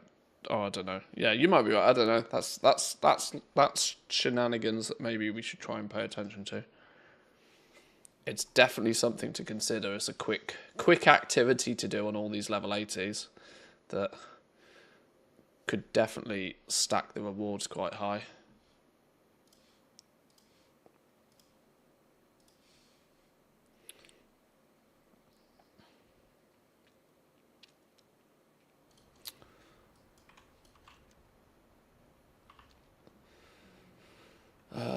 Tally would be much appreciated, or do we try and go and find some of the bonus ones? Let's maybe go try and find some of the bonus ones.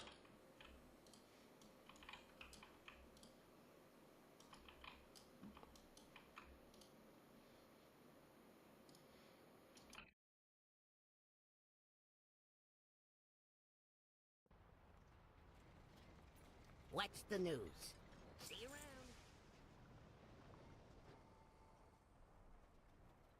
Could imagine that a boss like the Mushroom in the Fungal Folly is pretty easy to solo, even with a 5-man. It would just take longer. Well, the best one would be the side. Is it Side Street Sluice? This one here. But on the day where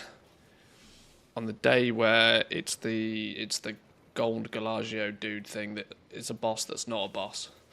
That would be the best life hack way of doing it.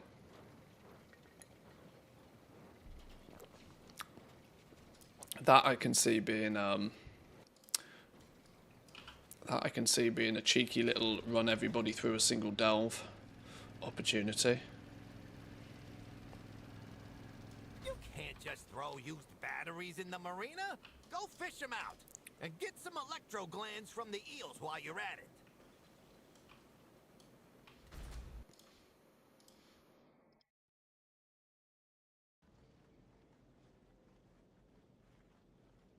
Okay, I was too slow on that dude. He's already dead.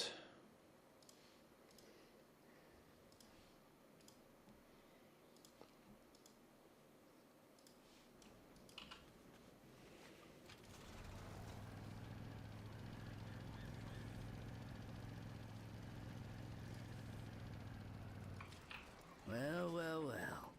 Time to wait. No VVs or candies up either by the looks of things.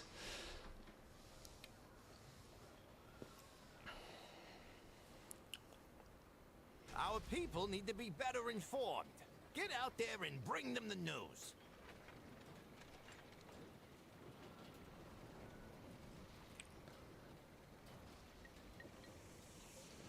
If it's been Pet Week this week, what's the event next week? Or as of tomorrow? Oh, it's literally the Delve bonus event tomorrow. Does that not mean there's a quest for completing 3 delves or something?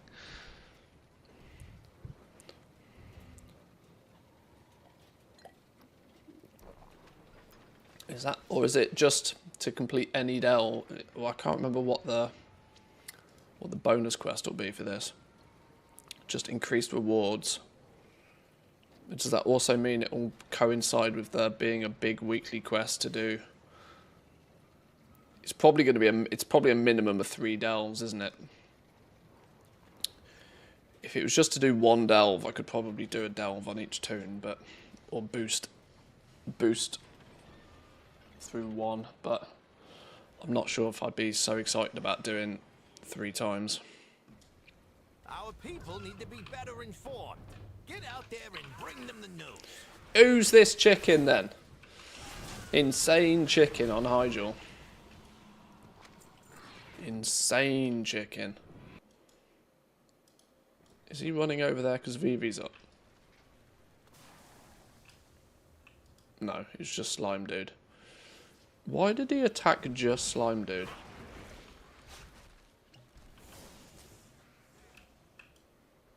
Interesting.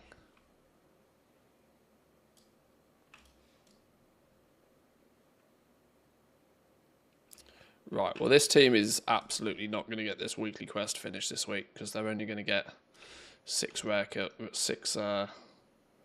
of 100 by the looks of things. So I'm not too fussed by that. Let's just half these back to the hotel.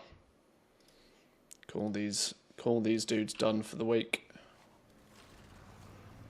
They got all their weekly rare kills anyway.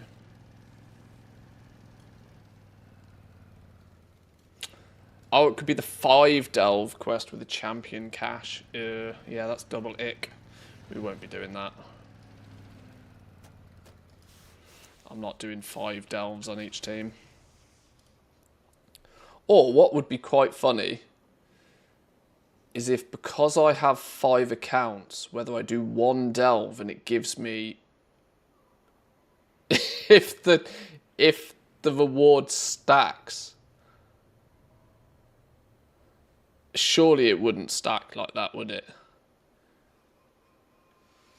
I mean, I wouldn't put it past Blizzard, but surely it wouldn't stack so that I get 1 delve progress with each team and each team then makes 5.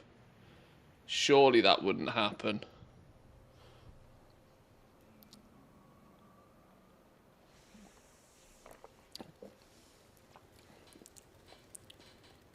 It's not a warband wide quest though, is it? So it probably wouldn't. I know weird stuff like that has happened before with the oh, what was it? The Turbulent Timeways buff. You could basically cheese that in a single week by doing it on a team of 5.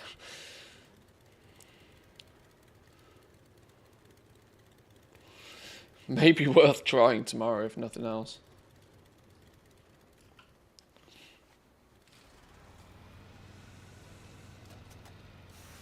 Okay, we missed the tally kill. I'm spending far too much time chatting today.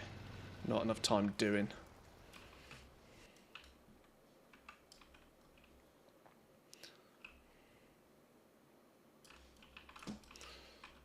Let's not forget, I'm meant to be able to clear through each of these teams in like 2 minutes.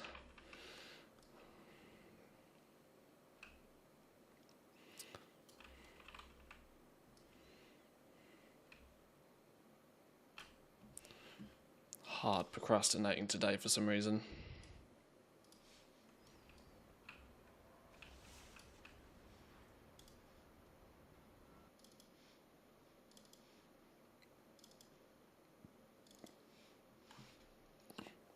How dare you talk to chat? Shocking, right?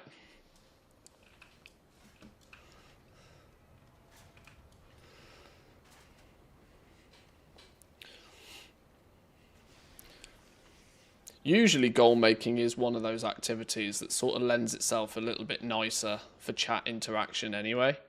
Because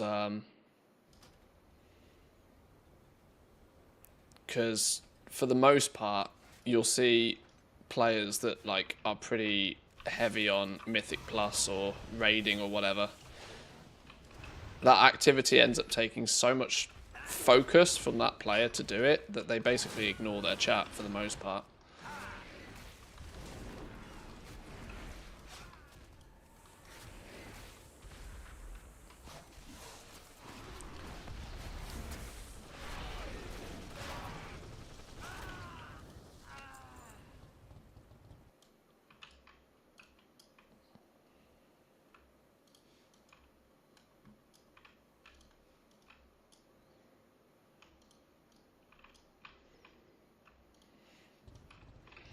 Do I see tally up as well? Yes.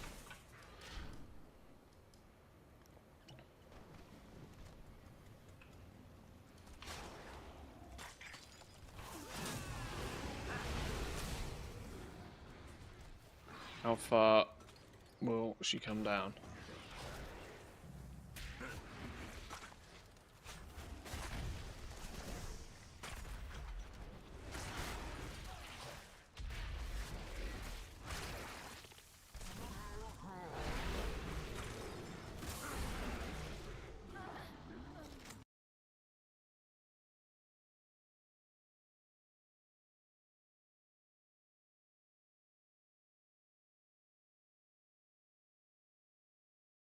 Anyone prepping for season 3? I'm all done, kind of broke now, fingers crossed.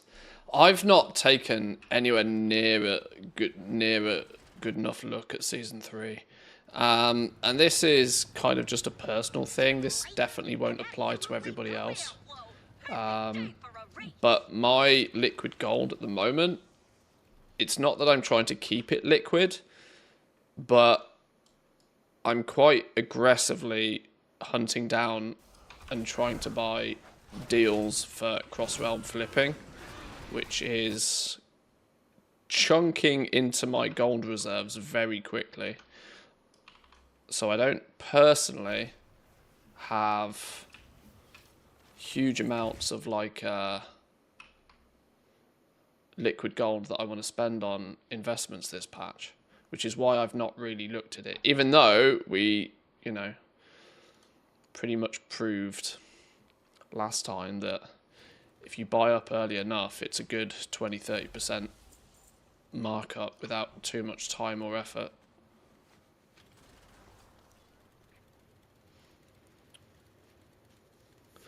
These guys are also only 6 out of 10, meaning they'd also need 4 more rares. Grimewick, Candy. Oh, these guys could do it if I get a full clean sweep with these fellas. They'd get the weekly quest done.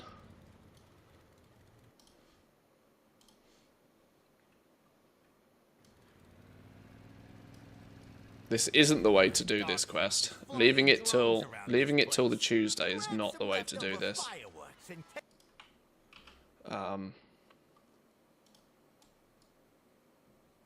Definitely not the way to do this, but I've started now, so.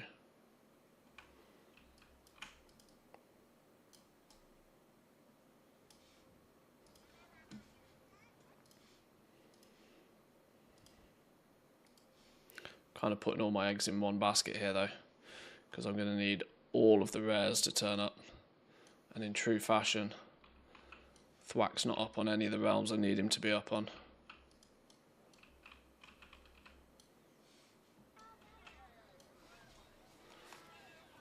But yeah, I would go as far as to say now is probably one of the best times to buy up a bunch of materials if you need them.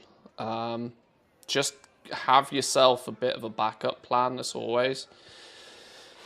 Don't just buy stuff to flip when Season 3 launches, because let's not forget, any flipping is usually, especially if it's very heavy speculative flipping, we don't know what's happening in Season 3 yet. We don't know if we're going to get new recipes. We don't know if we're going to get new materials even. This is the riskiest time to do it. But if not much changes in Season 3, like not much changed in Season 2, if all of the same materials can continue to be useful going into Season 3, then there's no real reason the price of most of them won't increase as well. So.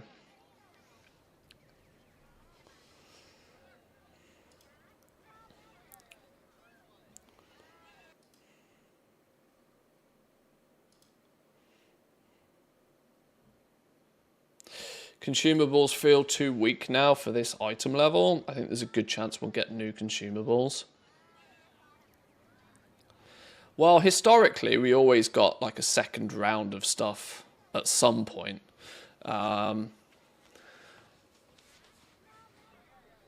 We got new embellishments and stuff in Dragonflight.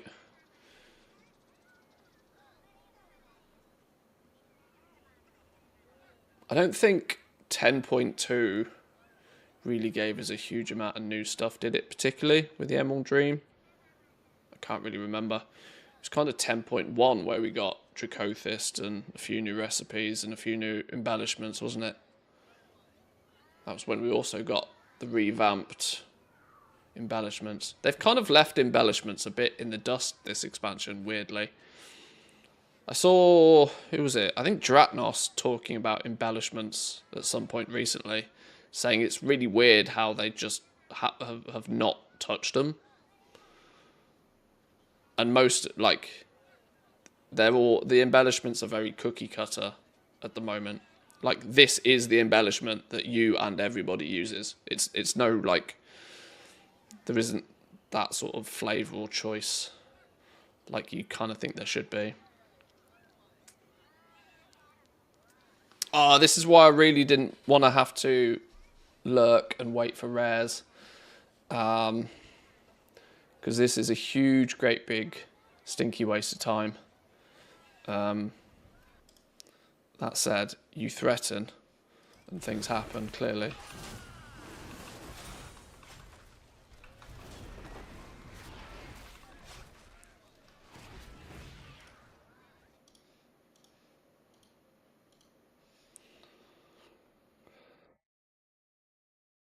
BFA had new flasks. Legion also had new gems.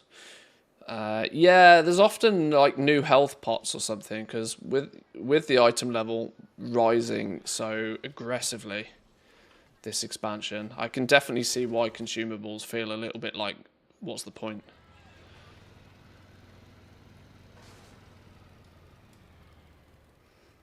Right, we need Grimy Boy. If we need all of these rares, let's just take them to where we need to go. You can't just throw used batteries in the marina. Go fish them out.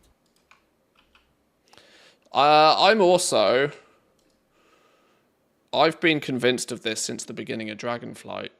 It didn't happen in Dragonflight, which makes me wonder if it'll happen this time.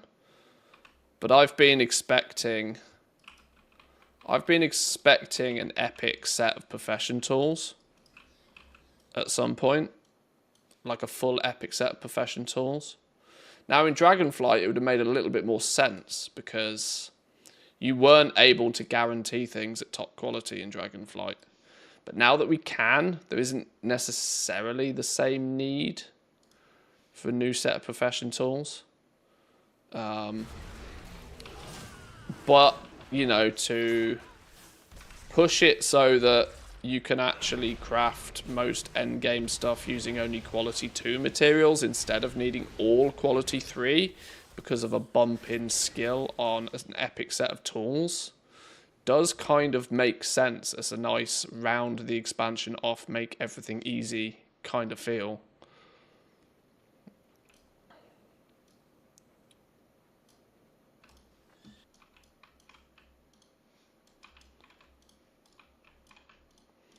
So that would kind of be hot on my maybe list for an 11.2 update.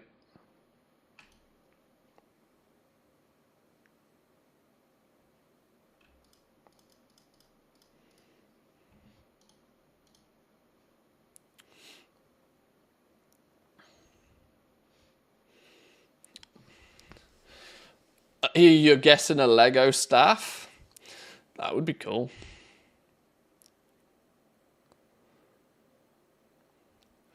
Get a new set, new recipes that require a tiny little bit more skill. Well, all that, yeah. Give crafters a reason to go get those new recipes. That you need the new profession tools to be able to mass produce the new recipes rather than just having the new recipe. Possibly that could work, I guess. Could be a thing.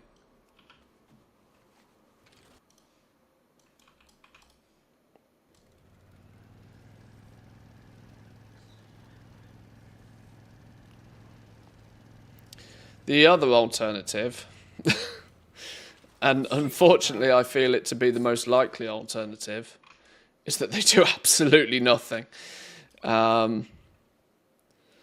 With a Legion remix and with player housing right round the corner, there's also a very strong possibility that 11.2 ends up being a very weak patch.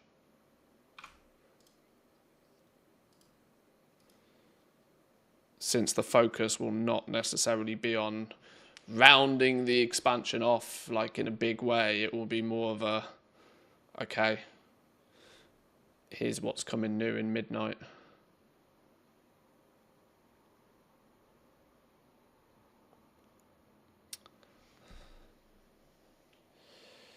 It's Healer's turn to get a Lego. Last time we got one was in Wrath of the Lich King.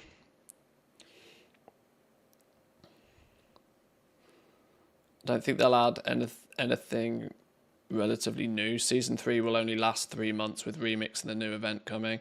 Yeah, this is kind of my point, right? I'm not convinced 11.2 is going to be a big, you know, they'll make a big deal of it, obviously, because they're a business, they need to sell shit. But I don't really think, as far as the player base is concerned, that 11.2 will be a big thing. I think it's more likely to be something that just kind of, you know, ticks boxes. But I'm not convinced it will be the best patch we've ever seen in history.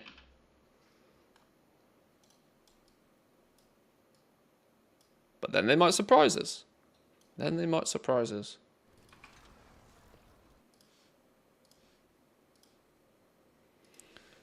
Right, I need both of these rares. I need Vivi and I need Candy. I would have really liked to have spawned into a realm that had both of them up. Our Not people 5 need to realms be that don't better have any of them informed. up. Get out there and bring them the news. I need Candy and Vivi. Because I'm at 80 out of 100 on all of these tunes.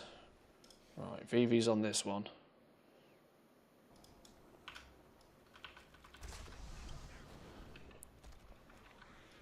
Come over this way.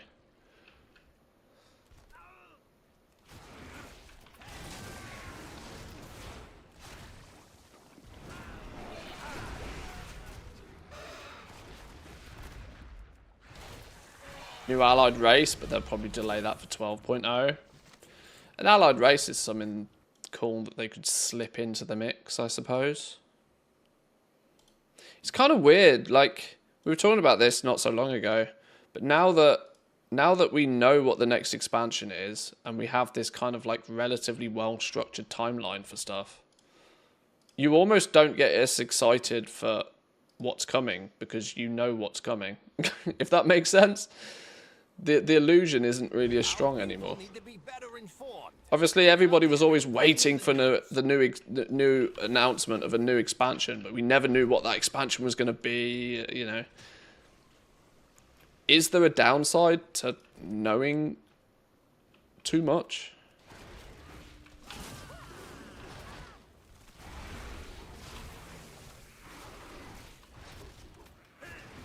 It's oddly quiet. Maybe we get something big in Season 3. Inhaling a large amount of opium. Well, this is it. We know Remix is coming. We know Housing is coming. We know the next expansion is called Midnight. Like, we already know a lot of what's happening in the next 12 months. And I think Blizzard also kind of learnt their lesson with the whole Plunderstorm thing, where trying to keep it a secret arguably didn't work. While it drove quite a bit of hype towards it, it also then inevitably caused a huge amount of annoyance when it ended up being a PvP battle royale that nobody wanted. Or it so turned out that nobody wanted. I thought Plunderstorm was quite cool the first time it came round. Not so much the second time. I think it was a bit of a flop the second time round. Because, well, 2 or 3 new abilities didn't really warrant it coming round again. Second time Plunderstorm... The fact they didn't do a new map was what made Plunderstorm 2 a bit of a write-off for me.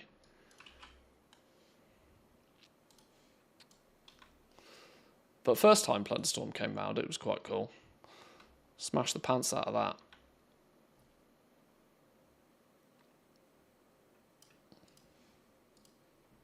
We also know there's not a BlizzCon until 2026. So it's kind of odd that we already sort of know, or at least we think we know most of everything. And thinking we know most of everything doesn't really get us too antsy for finding out what is the new stuff.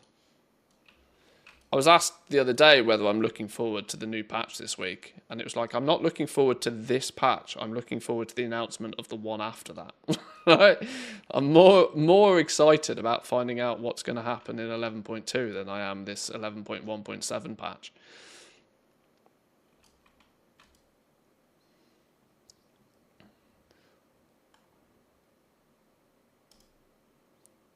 $3,200 gold, procced big. 3,300 gold, procced big. 1,600. 1,600.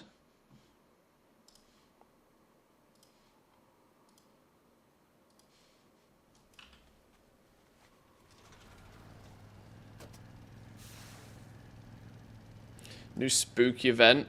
It's their way to bring in limited action sets to test the player base. What do we actually know about the expansion other than its name? Well, that is kind of true. We don't really know a lot about Midnight particularly. But it already feels like the big box item is going to be player housing.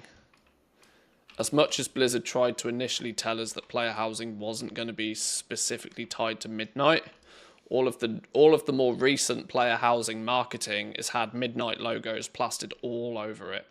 So I think the marketing team have had a word and are like, you are making this part of Midnight because we need something to sell. Is how it looks to me.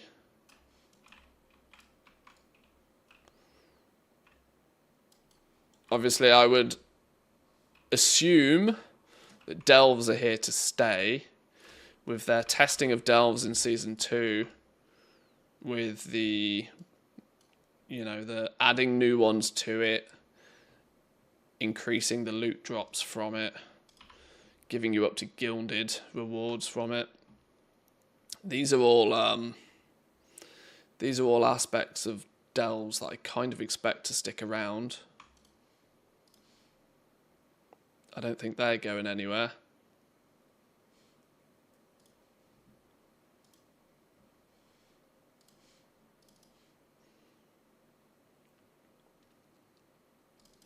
But yeah, Dragonflight, obviously, we had Dragon Riding, we had the full profession revamp, the War Within, we had the Delve system being added.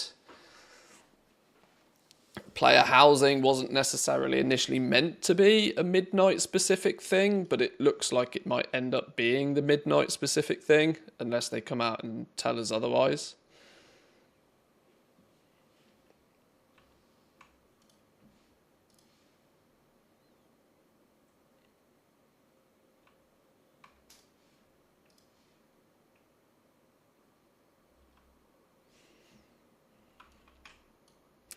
So either way, it could be interesting for a few months. Could be interesting.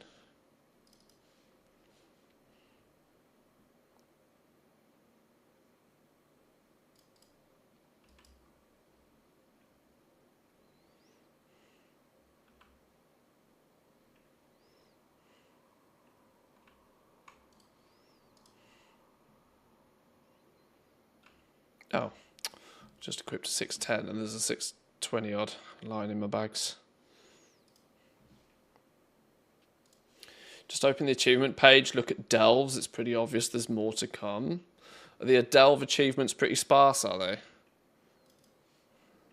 Is that sort of what you're getting at? That there's not a lot going on with them?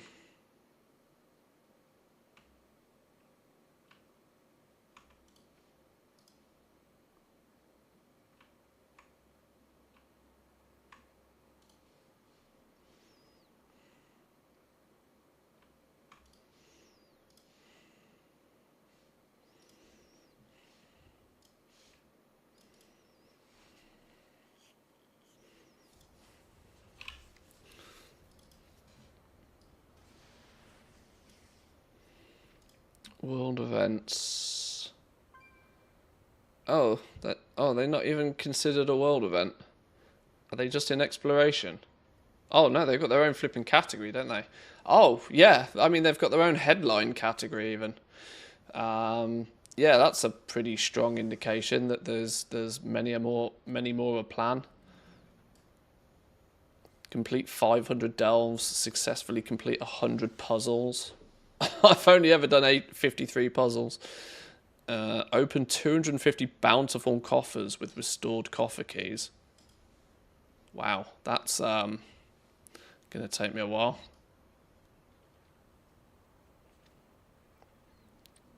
And the Delver, complete 500 delves. Doesn't this go up to 1,000 after this one as well? Yeah, and the only subcategory is the War Within. Clearly structuring it as if there's going to be more. Complete every delve in Kazalgar on tier 11 with lives remaining as a damage dealer. How the hell have I not done that one? What have I not done? I've never done Skittering Breach on 11. Huh. Okay, well that's easy enough to do. Defeat every one as a healer and as a tank. I don't play healers, or do I play tanks? But I do have a bunch of paladins, so maybe I can steal those. Maybe I can use my paladin to easy mode those. Defeat every delve in Kazalgar with lives remaining as a damage dealer, healer, and a tank. Oh, so you have to do these ones first, and then you get the whole big boy one for doing it all. Collect the following cosmetics for the Delver's Gobtrotter, for the Delver's Dirigible, and there'll be a new one, no doubt, in Season 3. Didn't bother picking up any of these. Nah, didn't bother picking up any of these. Oh, I've got some of these somehow. Complete the war within delves listed below on tier 11 with lives remaining. Okay, so it's just the Skittering Breach I still need. I can't believe I haven't done the Skittering Breach on 11. Tier 4s or higher, just bring the alts. Oh, that's true. Healer ones weren't difficult either, they just took a bit longer.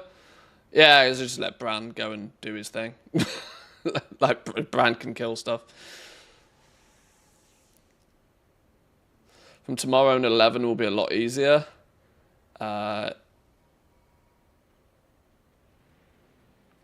Oh yeah, because we get the belt, don't we? Which goes all the way up to, what is it, item level 700, I think, now.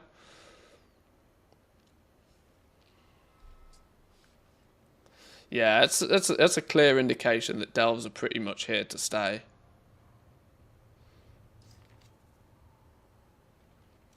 I think they found a gameplay loop for the solo that is rewarding enough to keep the solo entertained. I still have my opinion that I don't think at base level delves are repeatable enough to keep people interested that long. Everybody did delves in season 1, honeymoon period, right? Brand new, everybody gave them a go. Everybody got to the point where they're like, we're done now, and they stopped doing them. Season 2, they've added that constant carrot on the stick for you to keep chasing, maybe pushing you through your normal comfort barrier to how many delves you might want to do. But I think the rewards balance quite nicely in that regard. But I still think that that is a system that will get old. So they're going to have to keep testing and keep playing with delves if they're going to want it to be something that's going to be multi-dimensional across different expansions.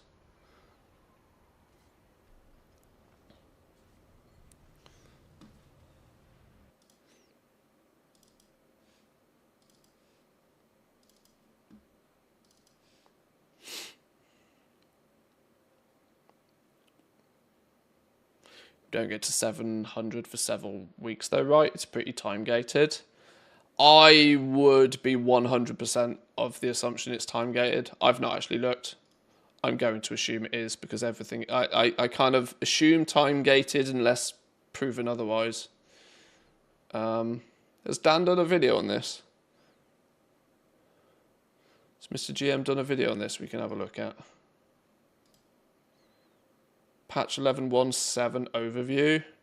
Oh, we did it last week.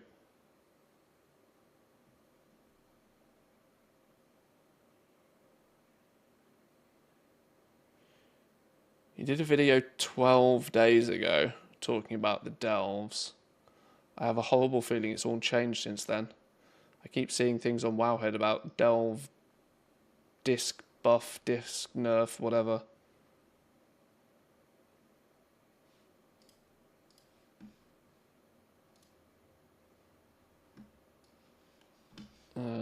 Let's have a little looky.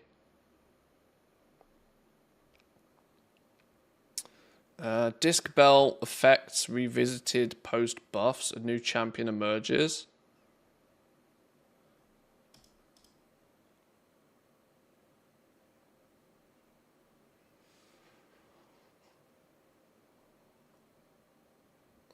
Following an initial week showing, the disc belt effects received additional tuning with an update to the 11.1.7 development notes.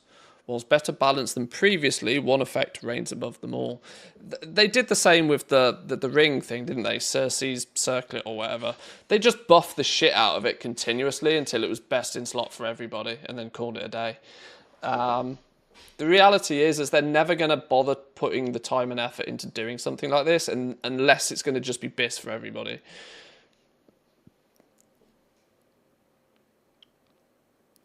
And I think it's probably better for them to buff it than for something to be OP and then for them to nerf it.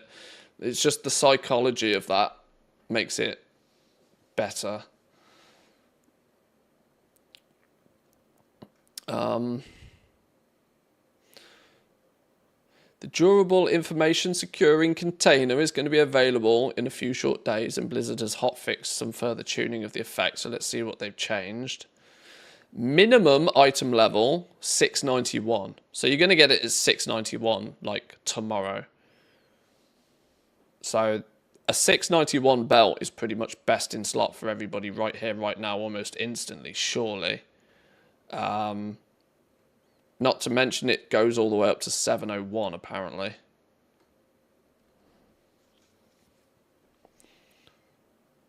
It will take 4 weeks to upgrade it to maximum level. Oh, you get it at 691, but it has no stats.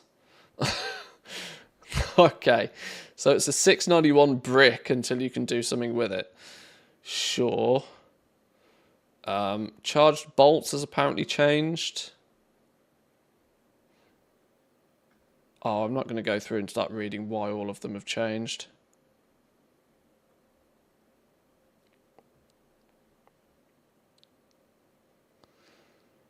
Whilst this doesn't cover every spec, it should provide a wide enough spread to get a general idea of the power of each effect.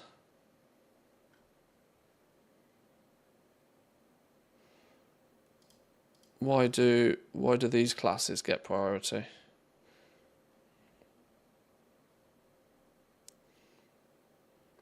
I'd say in general, they entirely missed the mark.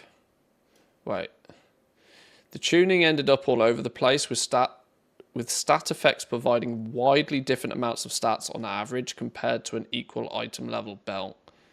Even just comparing the stat values between the effects themselves, we see up to a 67% difference in the average rating between the worst and the best.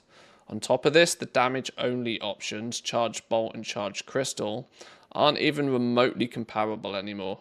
Charged Bolt just always wins.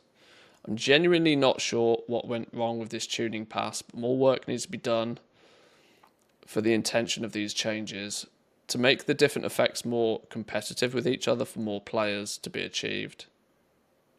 Yeah, our goal with these changes is to make the different effects more competitive with each other for more players and to ensure the belt is desirable and still gets replaced by endgame Season 3 gear.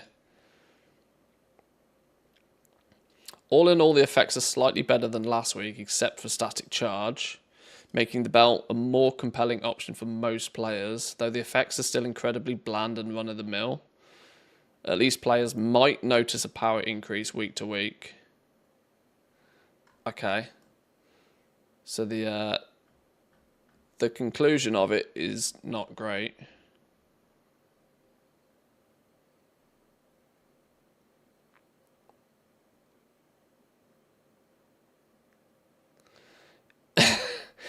It's genuinely adding like 2% DPS, single target, 1% DPS AoE, 1.5% DPS AoE.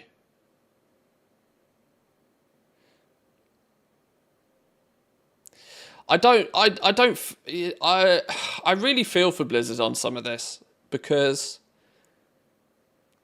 they're kind of stuck between a rock and a hard place, really, aren't they, with this sort of stuff? Because if they make something too powerful, people scream player power.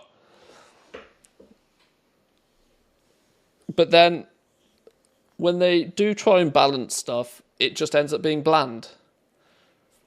And I think there's a definite issue with all of the simming. If you care nothing about making the number... nothing but making the number go bigger, you look to Sims, which is true for a bunch of the player base.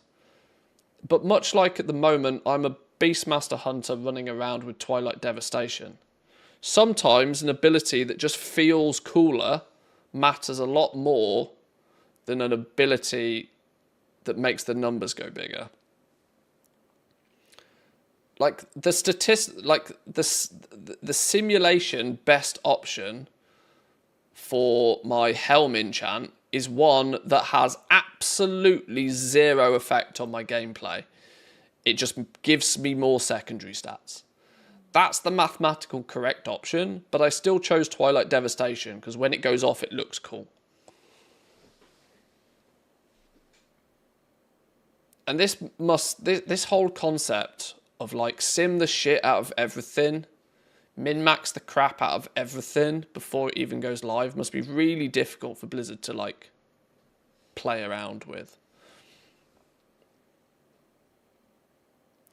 In an 11 delve, the belt was about a 10% damage overall, according to details. So I'd assume it's accounting for like 300k more DPS. Which, considering we were dinging level 80 doing 300k DPS, it's quite a sizable increase when you think about it, but...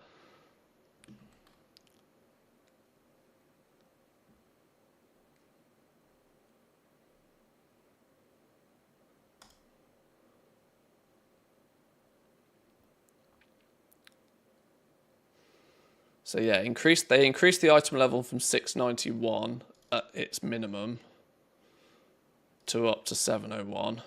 Decreased static charges effect, increased the other effects significantly. Players will need to do the belt quests on a new character or recopy their character to see the new item levels. These were PTR changes.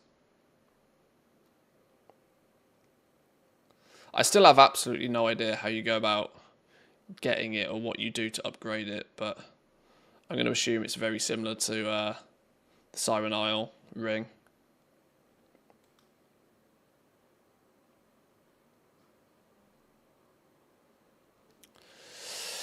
It's one of those, you know, I'll get it on a few characters. But I probably won't tinker with it too much. At this point in the season, like, I have... Not that I was aggressively chasing gear for much of the season anyway, but I've quite comfortably hit 668 item level. And then I stumbled across the fact that I still need like 200 or so plus gilded to push to my actual max. I've got 96 gilded crests just lying about that I haven't done anything with. Meaning I should probably... In fact, I can get more than 96 because I can convert those runed, can't I? The diminishing returns on gearing at this late in the season for me is so heavy. I just haven't bothered. Which even means getting this new belt. Although, from 658 up to 700 item level once it's fully stacked is very much worth doing, but... They also buffed the Gilded rewards from Delves tomorrow. Not so much, but a bit. Oh, interesting. Yeah, I mean, I haven't even been able to keep up with flipping doing my, like, weekly 3. Yeah, I've done 1 Delve this week. I've done 1 11 this week. I should probably do at least 2, shouldn't I, just to get the Gildeds. I should probably do 2 more 11s, to be fair. This is the thing that I knew would happen. I knew I'd get to the point where I wouldn't really want to go and do the Delves, but I'd feel obliged to do it because there's a carrot on the end of the stick. I knew this was going to happen at the beginning of the season. And I knew I would fall for the bait.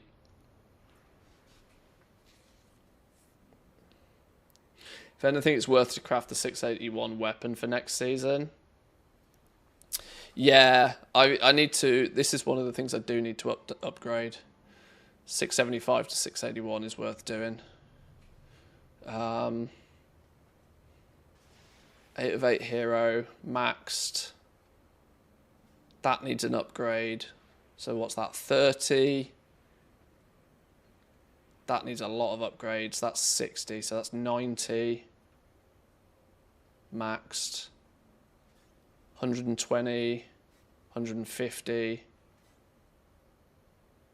That will get replaced. 180. 180 plus another 120. That's 300. Yeah, I still need 360 gilded to like quote unquote fully gear. And I have 100. So yeah, I'm still about 250 gilded crests away from like being fully geared. Of which in theory it could be grinded out now, but I just can't be bothered. I think someone broke Exile's Reach, just died twice to the last boss on a monk, was wearing full heirloom gear. Oh, what, really? What's the dragon, dude? What, did he stand in his breath or something?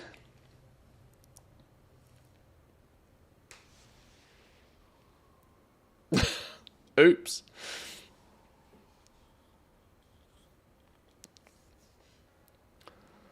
Okay, where's this team? I need to kill I need to loot 5 rares today on this team. Right, let me actually play the game for 5 minutes, maybe. No melee hits. Oh dear, somebody's that's the butterfly effect kicking in again, surely.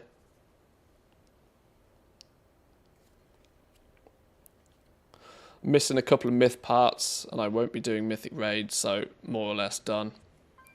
Yeah, I mean, obviously I'm not fully geared because, you know, my gear's capped out at hero. I don't have myth gear because I'm not doing mythic plus, and I'm not doing the other stuff that's the myth raid, but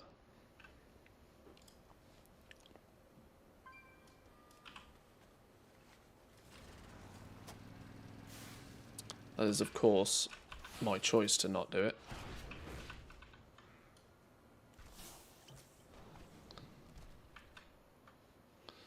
Come this way because you're going to be easier to loot.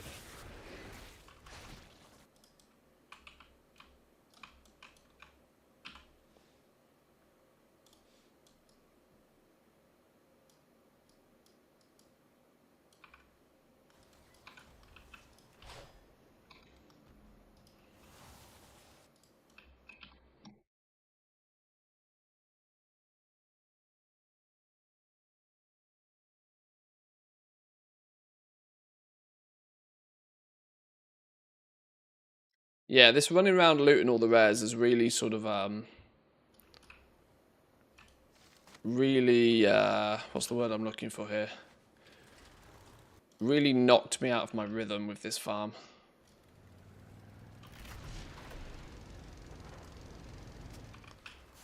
I'd got it so well optimized before I decided to start doing any of this business.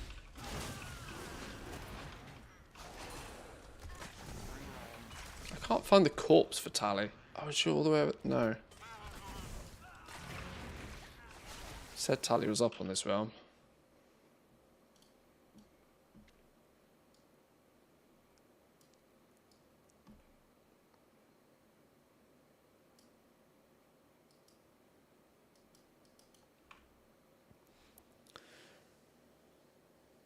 Have they deemed the multi-boxing software thing against TOS? Yeah, in the rules you're not allowed to use any third-party software to enhance. So there's still software out there, for example, that can sort of do things like round robin and can. I can't remember exactly what the line is. But yes, you're not allowed to use any software to enhance your in-game ability to play, or something along those lines.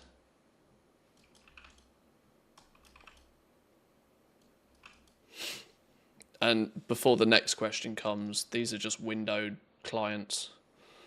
Like there's no software running any of this. Yeah, input broadcasting is the thing that they have deemed that you're not allowed to do. So, for example, you used to be able to have software that would mean that you would do an action on one account and it would share that same action to all the other accounts. That is what's not allowed.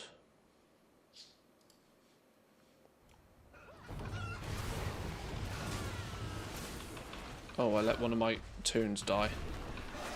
Whoops.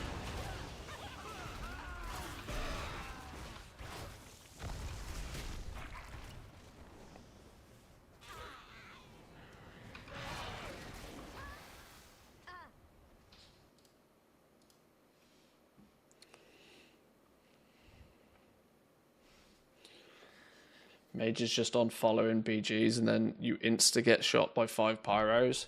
Yeah, well they've also they've also had things such as you can't use /follow in a battleground anymore in a PvP scenario. /follow doesn't work.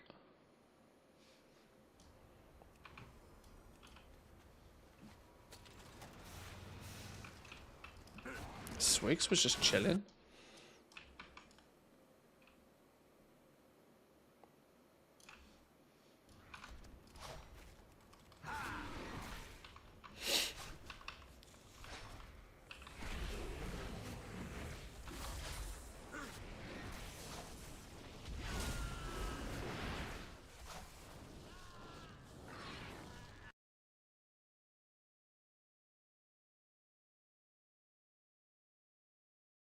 But this approach of playing on multiple different accounts simultaneously is well within the rules. There's nothing against doing what I'm doing right now. And from Blizzard's perspective, they probably like it because they're getting 5 times the revenue off me.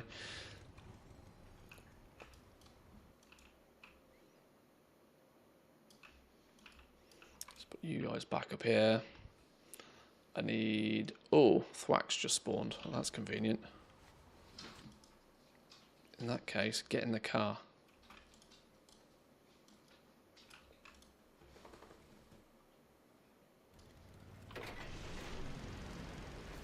Dark fuses flying drones around this place. Grab some leftover...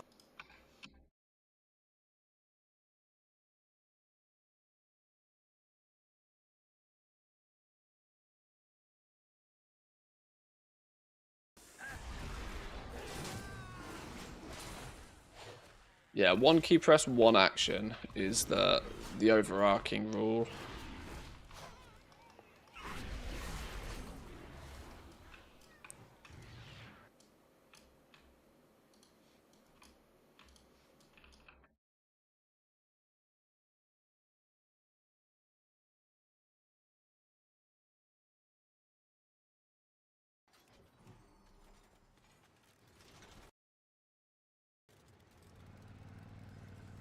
Go grab Grimewick, and then these guys will have actually done their weekly quest. You can't just throw used batteries in the marina. Go...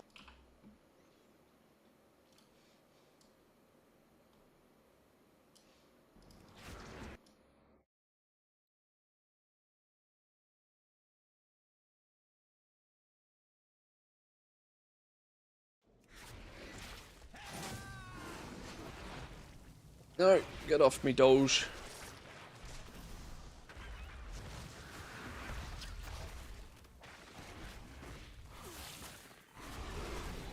I mean, you'll probably quickly notice that what I'm doing is a very inefficient way to play the game in some regards now, because I am literally having to do everything 5 times.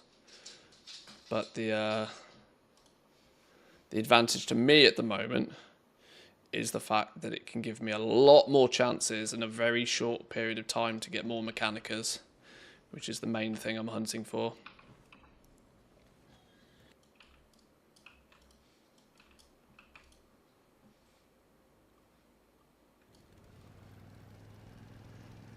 So we're killing as many rares as we can, looting as many dumpsters as we can.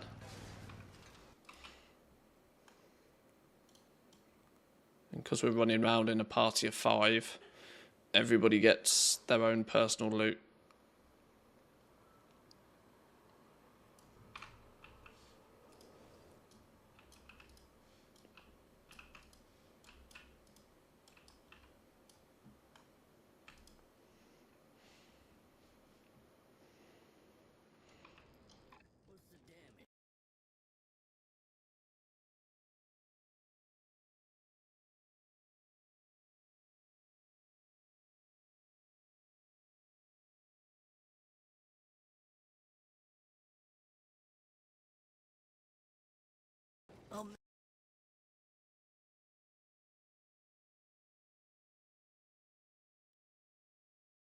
Wonder how many, oh, the research. I've actually spent them quite recently.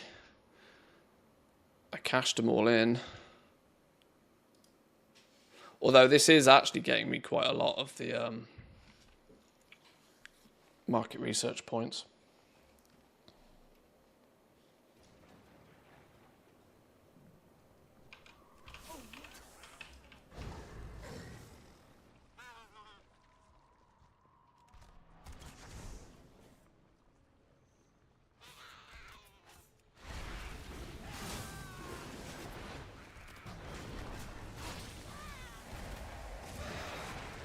Any notable Midsummer editions this year? They did say they were updating the event.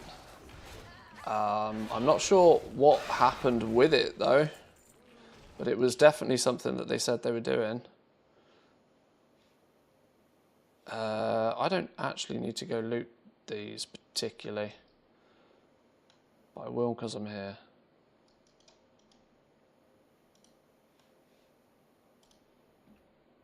These guys need to go hand in their weekly quest.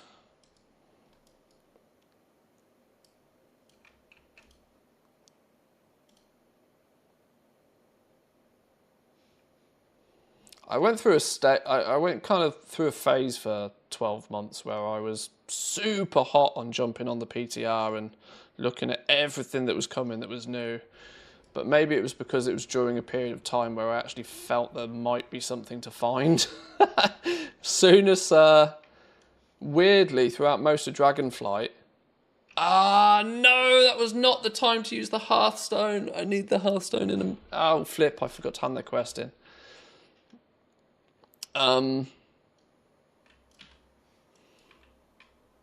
Yeah, I guess throughout most of Shadowlands, I was super keen on keeping eyes on the PTR like all the time, because there was always something new and interesting around the corner for goblins.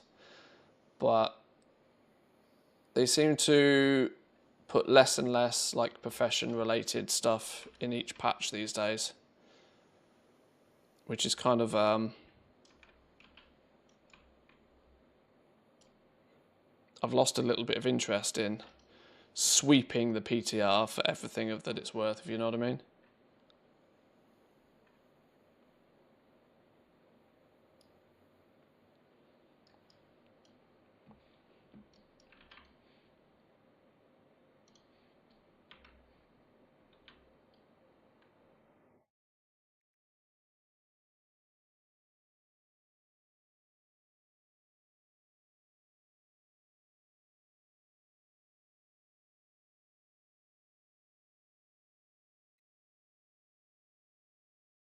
Right, I've just stupidly used these guys' Hearthstone, so I'm going to have to haul them back to their spot. Unless I just log them out here and then use the Hearthstone when I next log them in.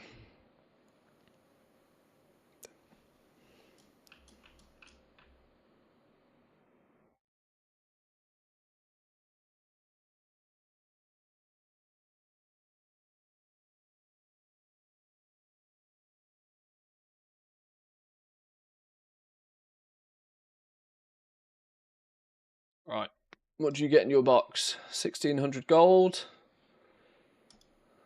1600 gold. 1600. 1600. No bonus procs. No procs.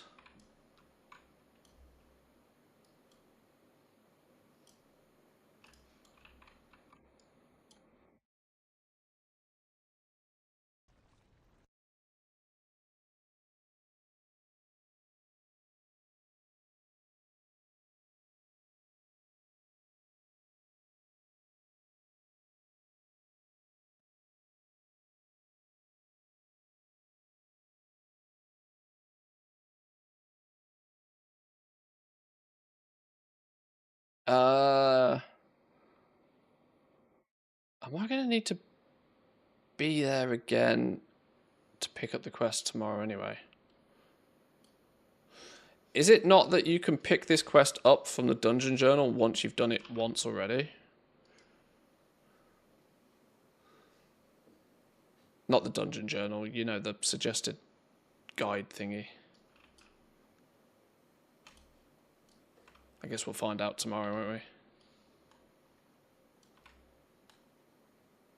I don't mind having to go back there to hand the quest in, but to go there to pick the quest up every week is far too much like hard work.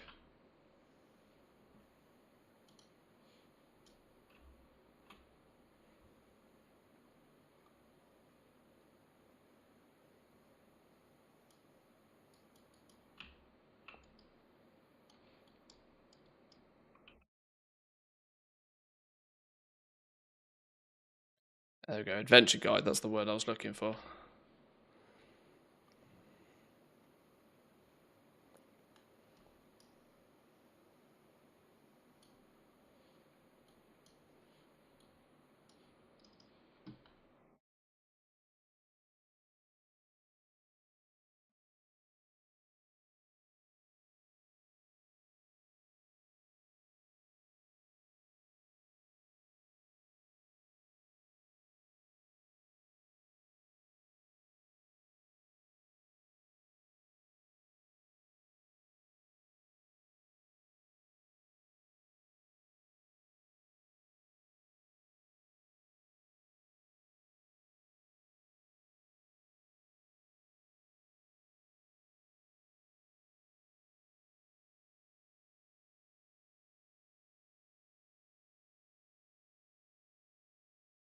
Nice little upgrade for each of these tunes anyway. Yes, I'm sure it all helps.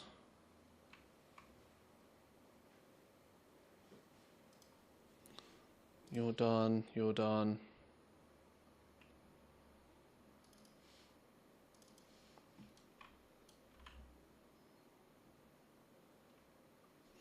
One-handed sword, not on a hunter. Oh, we've already got a C-fused band on you. That'll do. Always struggling for rings.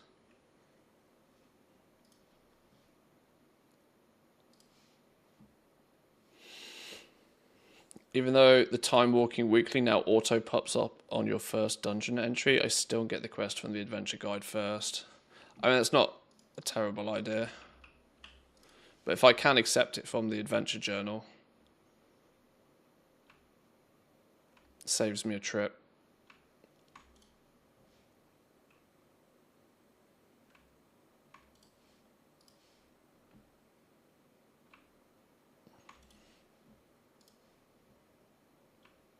Wow, nearly a whole set of gear just lurking in the to put in the bin pile on this dude. Okay. You see the Reddit post where you don't actually have to go into the blacksmithing and engineering building in Donegal, Tinker's Workbench and Forge register from outside the wall on the other side? Yeah. You have to be really kind of... There's a very specific spot you have to be in, but yeah. You can actually long boy up there as well.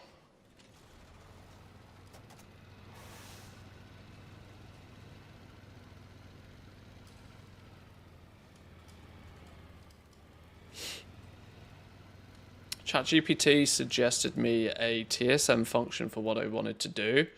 1 hour later, I discover that it doesn't exist at all. Whoops. Oh no. What did it suggest you try and do? That's funny. Hang on. I'll be back in a minute. I'm just going to grab a drink.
Did you tell it to go read all of the TSM documentation first?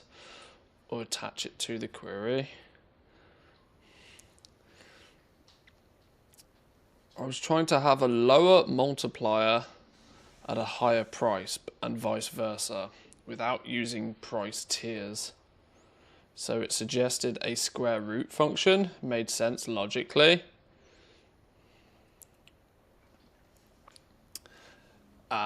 Yeah, you're not the first person that's tried to do like that same sort of thing.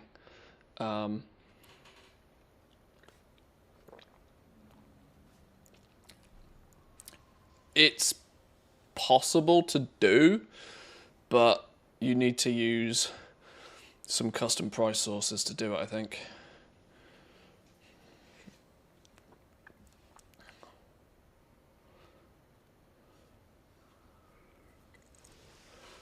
But any multipliers often get any multipliers often you should be careful with, because we already have a real problem in the game where prices spiral out of control, mostly because the default way TSM is set up is that if anybody is the only person posting an item, it's like it defaults to like 250% of the market price.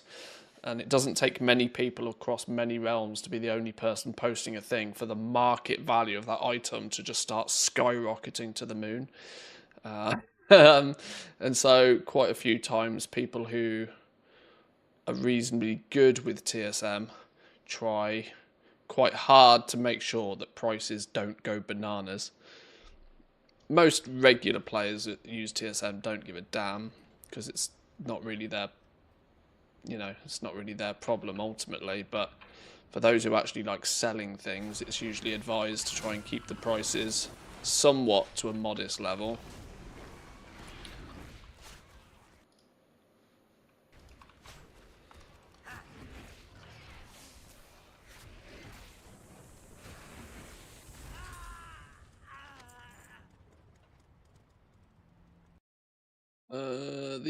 These only need to loot 4 rares, so maybe these lot can loot some. I wasn't really planning on doing this loot all the rares business on all of the teams today, but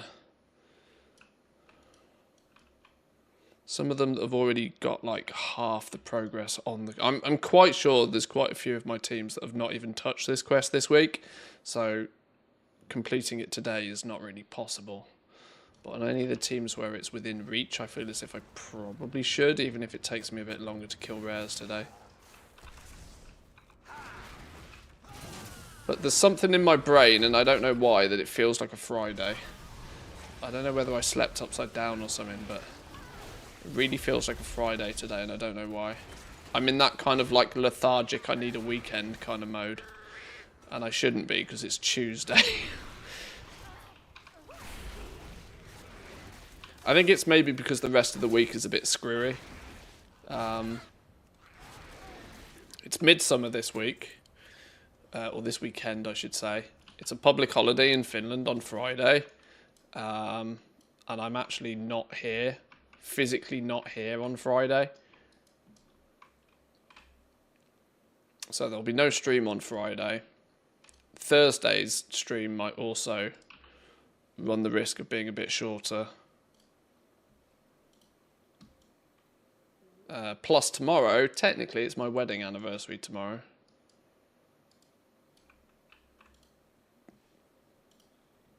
Or at least the date inside my ring says so.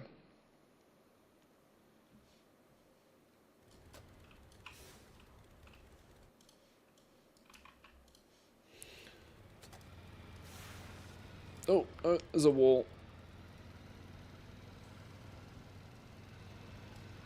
Oh, we were too slow for Nitro. Nitro died.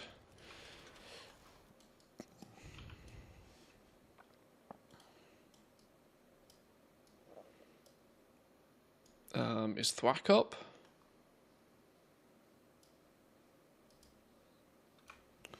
Thwack is up.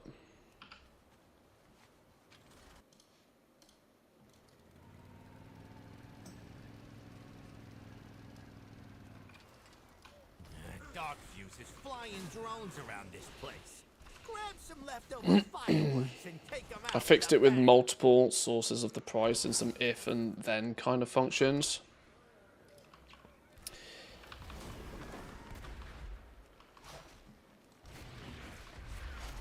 Yeah, it's not impossible to do. When you start, you can start dividing one price source by another to get like a multiplier function in a way. It's not perfect, but you can do it if you really want to.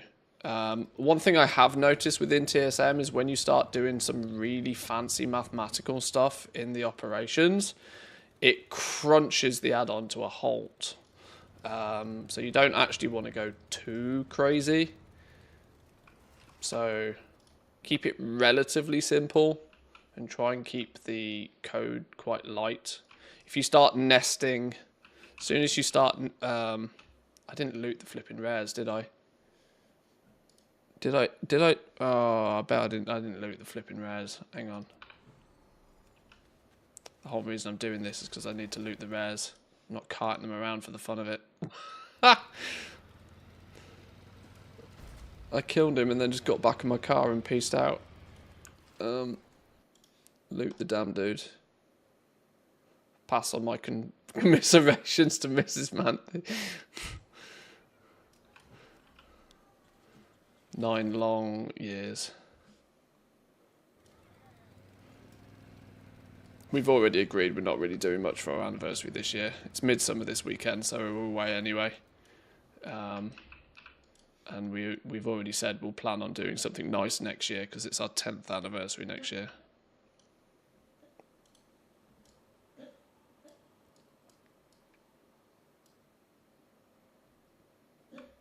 Here's just hoping it doesn't clash with a launch of Midnight or something.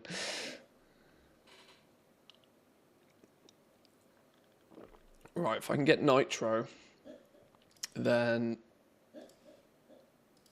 we can turn in the quest on these dudes.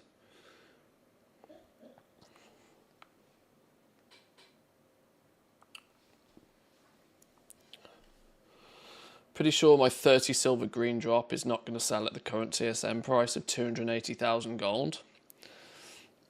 Yeah, sometimes things get completely loopy-doopy in TSM if you're not careful. I guess that spiraling problem is not a big issue when I'm mostly posting items that are already always posted, so I never really set the price myself.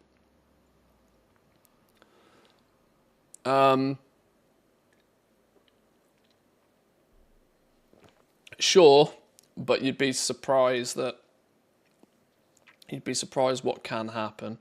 Current expansion stuff tends to not get too ridiculous. But even take a look at the market price of some of the like lower tier, lower quality profession tools, for example. Like so it's even current expansion stuff runs the risk of going completely loopy doopy most of the time. So it's usually best to plan against it going loopy if you can.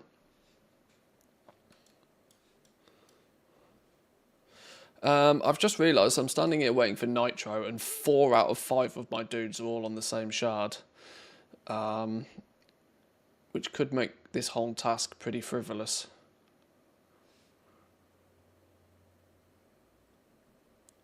That said, it was spotted on this realm 10 minutes ago, meaning it's actually due to spawn like in a couple of minutes. I might just wait. Anything planned to surprise the wife? No. We like weirdly, our wedding anniversary isn't the important one for us. We were together for like 9 years before we even got married, so we're kind of we more celebrate what we call our actual anniversary, which is not till the end of the year.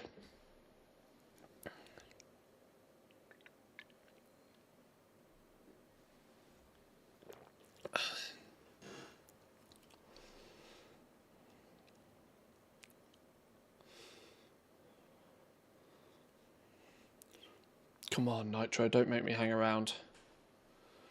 The alternative is I just go and try and find one of the other rares. Although I might just kill Nitro, hand the quest in, and call this team done.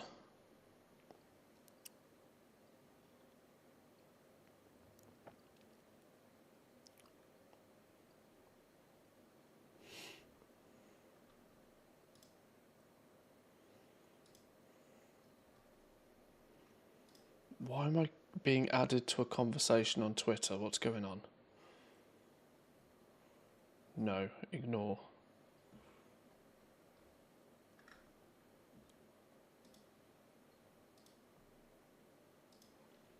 Come on, Nitro! He was dead 12 minutes ago on my home realm. The question is do I trust this number? Swigs and Slugger are up already on this realm. I don't need Swigs or Slugger. So all my dudes are already here. I feel as if I need to wait for Nitro.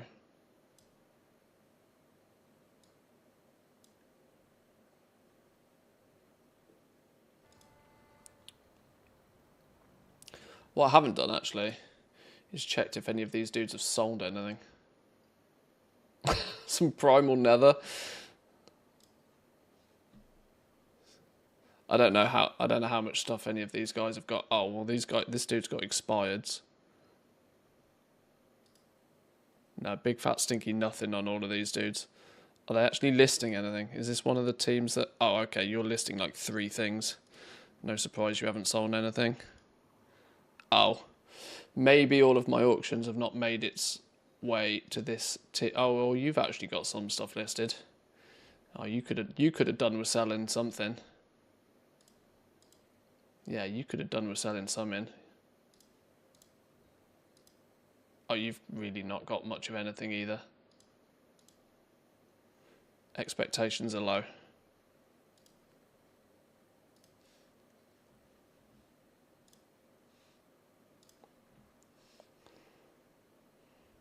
Right, my expectations is for an armoured dog to turn up so I can pew-pew it. 14 minutes ago.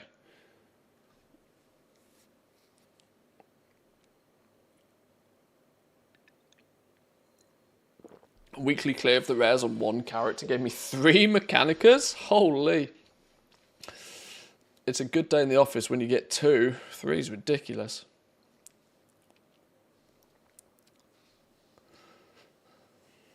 I think K-Chat got 4 in a week on 1 character once, which is pretty bananas. Now, if you're killing every single rare, then you should be getting that anyway, but if you're only doing the hotel ones, that's pretty crazy proc chance.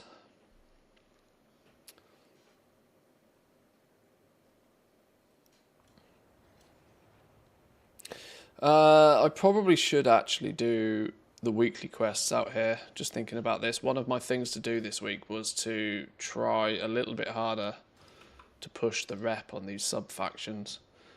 I really should have got the Bilgewater Cartel to Exalted this week by just doing a boatload of checklists. But I got distracted doing cross-realm stuff. I wanted to get Bilgewater done this week, so then Blackwater Cartel could get going. Because these guys are still only friendly. These guys are going to take a shift to get these guys leveled.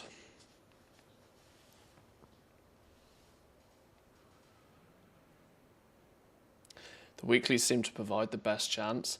I'm somewhat convinced that the weeklies are a much higher rate than what Wowhead claims. Yes, because yes. I think the weeklies are, whilst Wowhead claims they're like a 4, 5%, 6% drop chance, I don't think that's taking into consideration the fact that people are probably killing that rare multiple times throughout the week and they're just not qualifying for the loot, which is probably swaying those numbers really poorly. Meaning that I feel the drop chance on the weekly rares is probably much higher than what's stated. Because I definitely notice on weeks where I only kill the 4 hotel rares, I get significantly less than characters that do go and kill at least a handful of the weeklies most weeks, which is why Flyboy, Junkwall, and Chief are like my 3 must kill. Oh, and Slugger. Are like 4 must kill rares each week on each team, and I'm almost convinced those 4 rares alone once a week probably contribute like 20% of all the Mechanicas I get, maybe even more.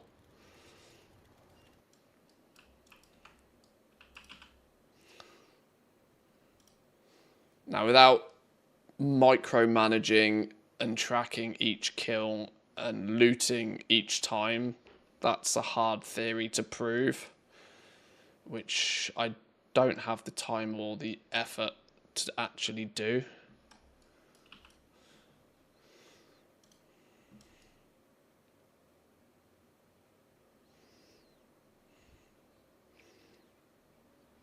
But I'm of the opinion I don't really need to prove it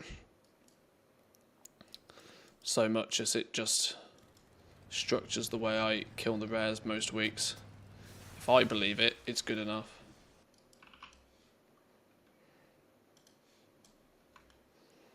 Right, let's hand these in. Let's pray for some big procs on these.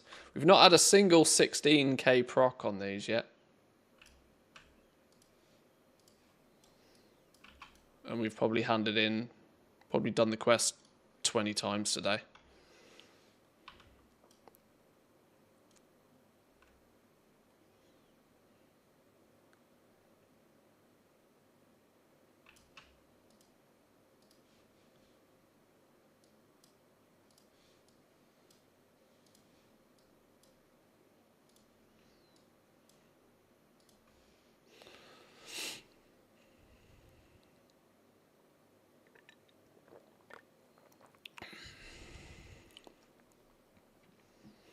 Right. 1,600 gold. 1,600 gold. 3,500 gold. 1,600 gold.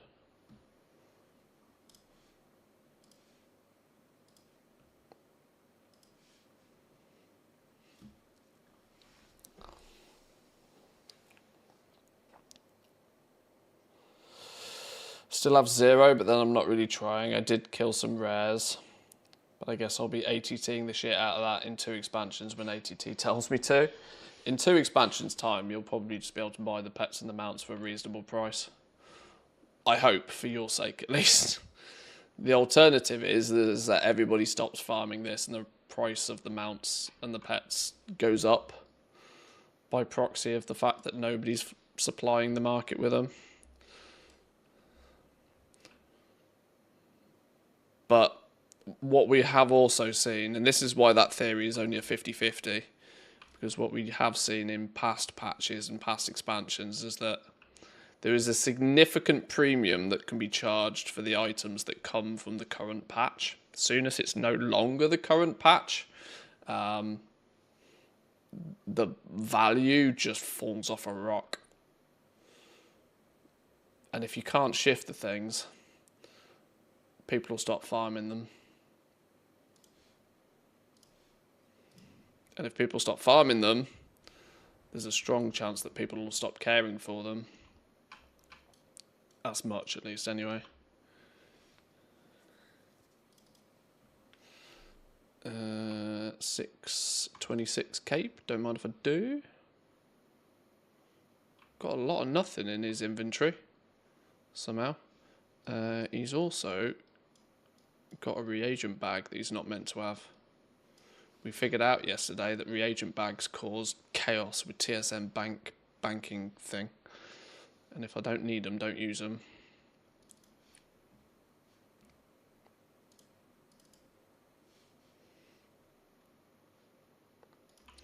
Only purchase recipes and pets if below 300 gold. Yeah, they're never going to get that cheap. Never going to get that cheap. The fact that they're at 300,000 gold right now, and I tend to consider them pretty cheap, based upon what you have to do to get them.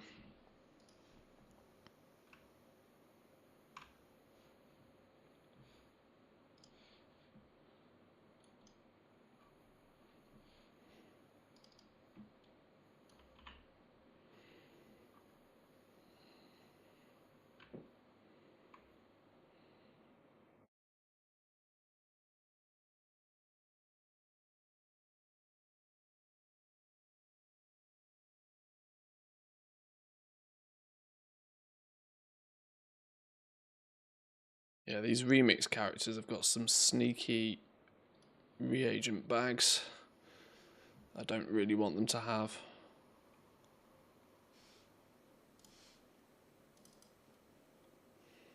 Good thing I enjoy farming, just not on Blizzard's release schedule. 84% on Pandaria dungeons and raids now.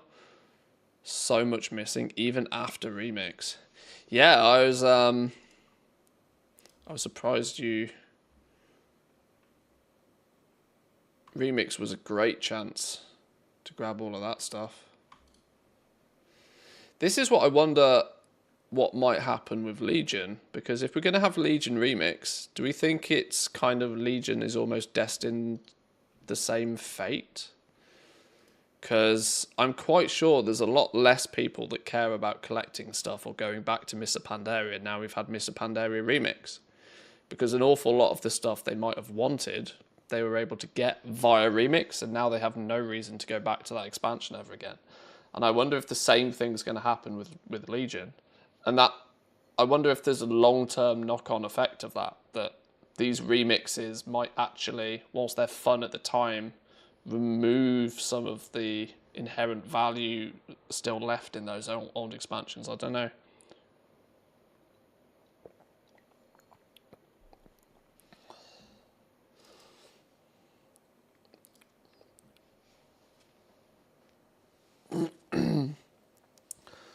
I enjoy hitting the old content, doing the old recipe stuff. Just got into doing the jewel crafting dailies in Wrath.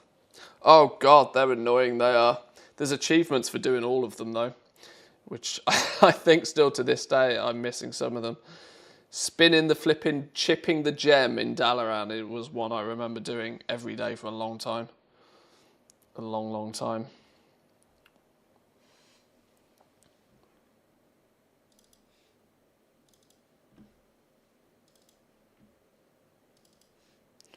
Right, I think I'm at the point now where these teams probably don't have much, if any, progress on this weekly quest. And if that's the case, I'm just not going to bother. I'm just going to slam my head against some rares and quick fire the teams.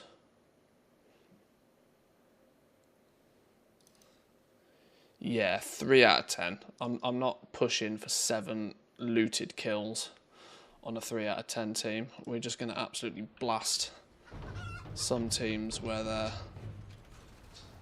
rares are up. Get a bit of quick fire progress.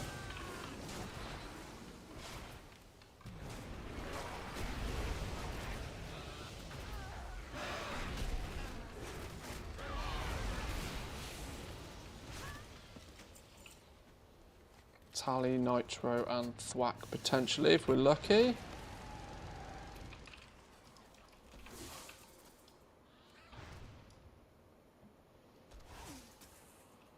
Oh, poor Nitro's got a whole zoo after him.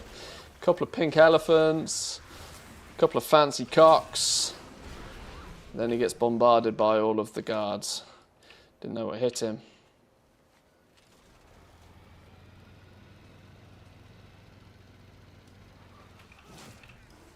Dark fuses flying drones around this place.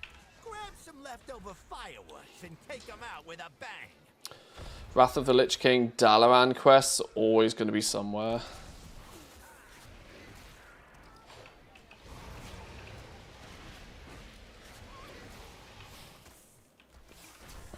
Was it Legion where we had all of the cooking quests with bacon and stuff? Bacon that you could only get via flipping world quests or something? Was that Legion?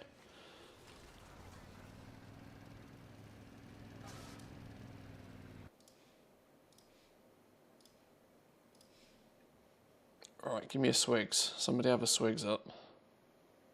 Yeah, Normie, that's the one. Yes. I remember doing those. In fact, that was probably one of the last times I actually tried to finish leveling cooking properly. I might have done it in BFA, but I don't think I've touched cooking for a few expansions now. Got too grindy. Right, that's 4 for 4. Maybe in the name of quickfire teamage, I will 4 for 4 those dudes and be content. Because we can quickfire a few teams now.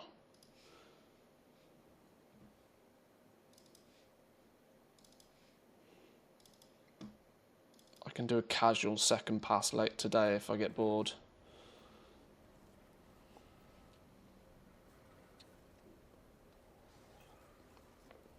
Still trying to get the cake recipe from TBC. Wait, delicious chocolate cake? Isn't that part of a seasonal event? Is it the delicious chocolate cake?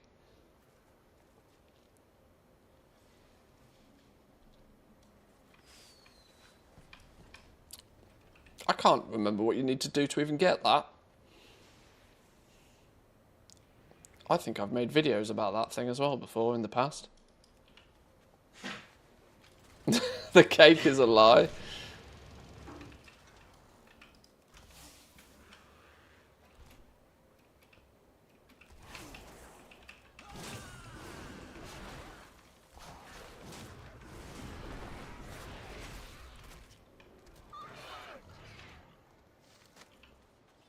People make bank on that every time it comes round.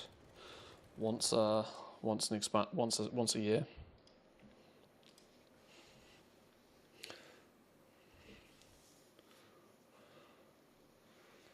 Farming tons of eggs in Westfall. Is that how you do it? Hang on, I'm intrigued now. Curiosity.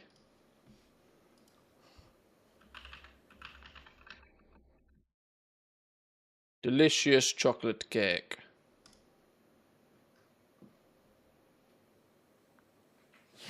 Added in patch 2.3. You can buy crates of meats and barrels of fish from Capri during Burning Crusade time walking.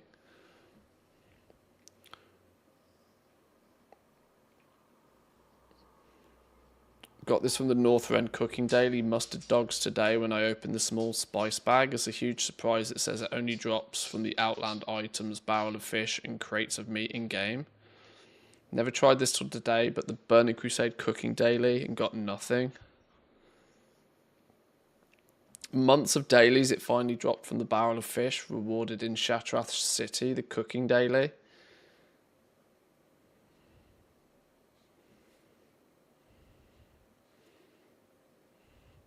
Time walking then.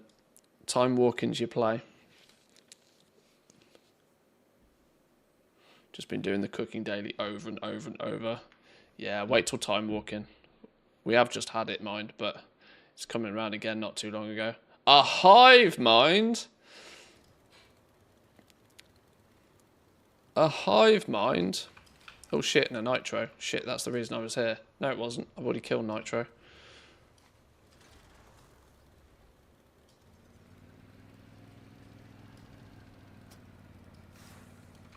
I've already killed Nitro, Swigs, Tally, and Thwack don't seem to be up anywhere.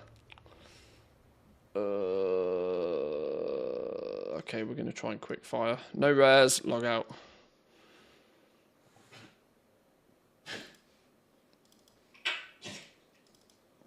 It's weird how you get a recipe, when you think about it, you get a recipe to make a chocolate cake from fishing and meat barrels. Probably not the most delicious chocolate cake if it's made from leftover fish and meat. Sounds a bit like Monica's trifle, if you ask me. Sorry, Rachel's trifle.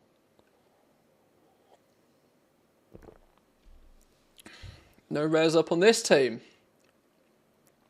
Unless we can get to Galagio quickly before he gets pew-pewed. Oh, if I had some boost, we'd get there. We're going to miss it, aren't we? Ah, he just died.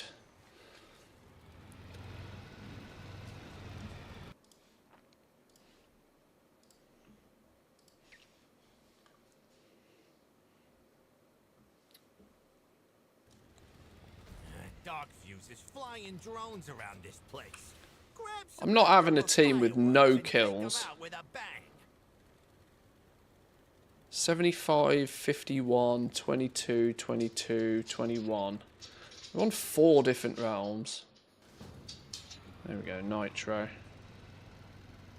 See if we can start a chain reaction of the rares.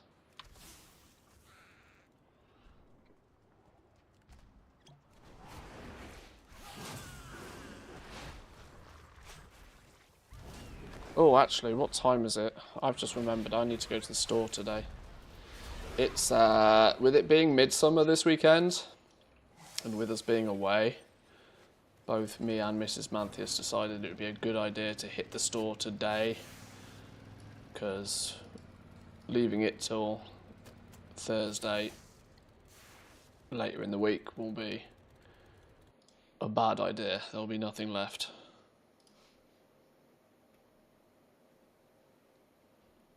And I don't like food shopping.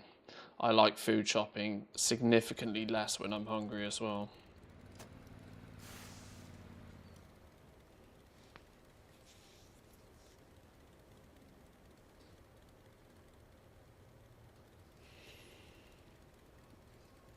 Come on, I've only killed 1 rare. I refuse to leave it on 1. Other than waiting around is a terrible, quite literal waste of time. We'll just drift donuts outside the hotel.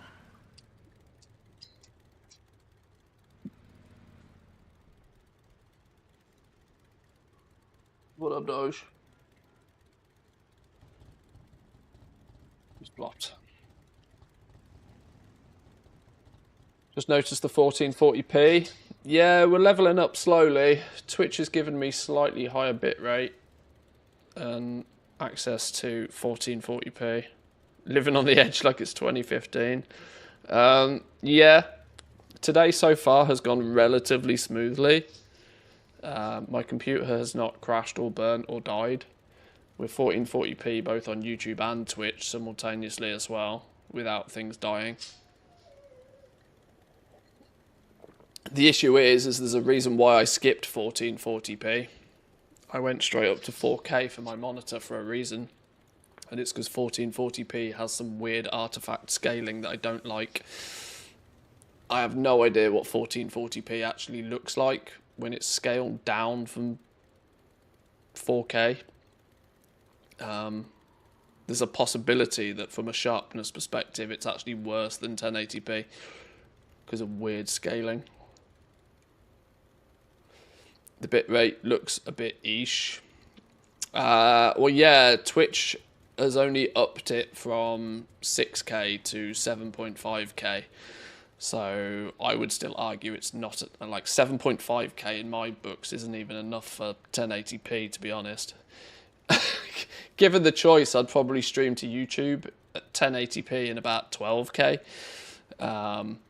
Never mind 1440p at 7.5. I think they need to up the bitrate limits quite substantially, in my opinion. But we'll see how it looks. It doesn't necessarily give me a huge amount of hope that Twitch is going to allow me to do 4K anytime soon. At least not at a bitrate that makes sense. It's annoying because I have the hardware. My PC is capable, I'm quite sure of it. It's just Twitch being dumb. If I didn't multi-stream, if I just said F you to Twitch and we just stream purely to YouTube, we could be in 4K. Easy business. But unfortunately, Twitch is the better platform these days still. YouTube is asking for 65 megabits a second for 4K upload, so 1440p should be at least 42-ish.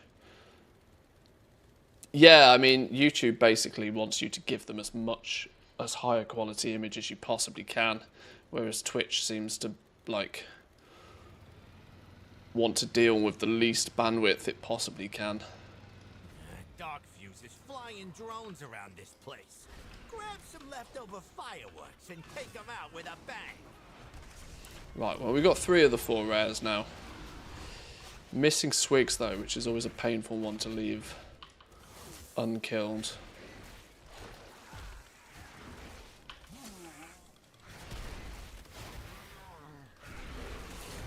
Well, yeah, for short form video, it's slightly different.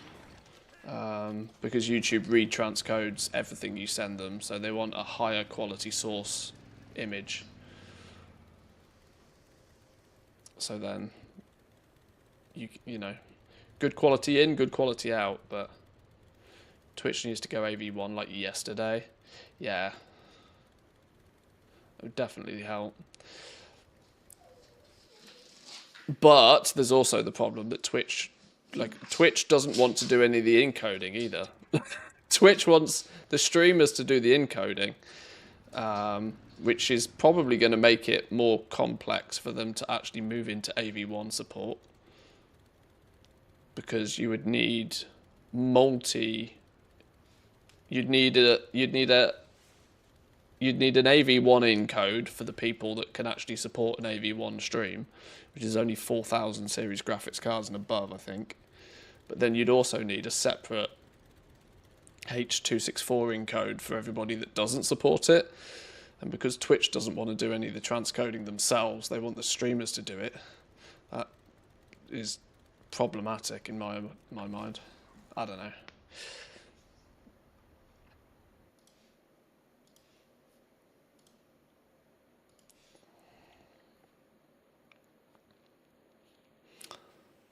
Oh, Swigs.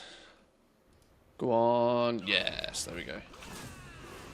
I hate leaving Swigs non-unalived.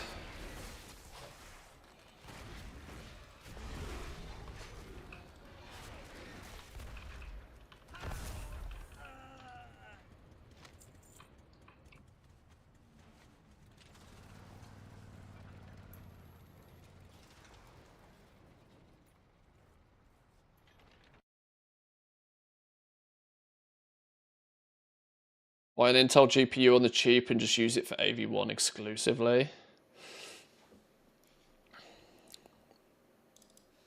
I hope Intel do better with their graphics cards, you know. I hope they don't ditch them. Their first couple of ranges have, you know, have been a little bit rocky. But this sort of shit takes time.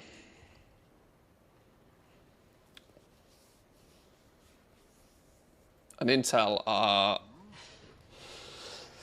big players still in the business world and for, you know, CPUs. They are losing the gaming market pretty aggressively these days. But the reality is the gaming market is a fraction of what the actual market cap is. So who knows if Intel are that bothered. But a third strong player in the GPU market could rattle things up a bit. Because boy oh boy does it need rattling up.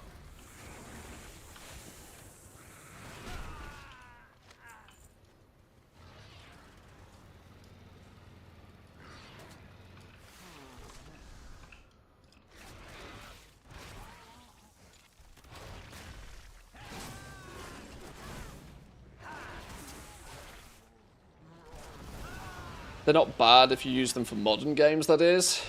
Yeah, it's just a backwards support with the Intel stuff so far. They seem to have like the current, the current stuff seems to work reasonably well.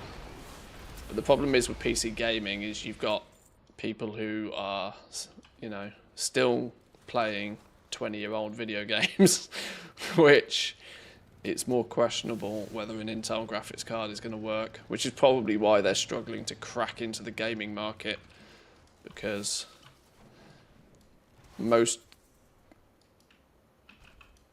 people who play video games are probably looking for a slightly better level of compatibility, at least if they know what they're looking for.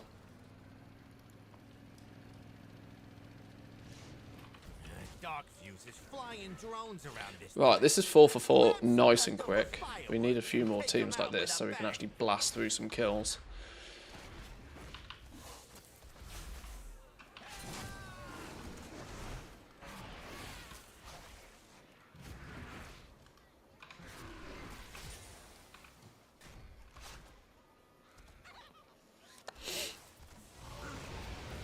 Solution's easy though. Use DirectX Vulkan wrapper, but it's not for the regular Joe.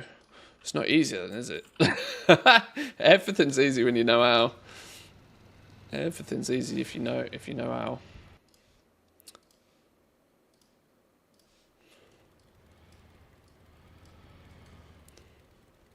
Right, let's move on to the next team quickly.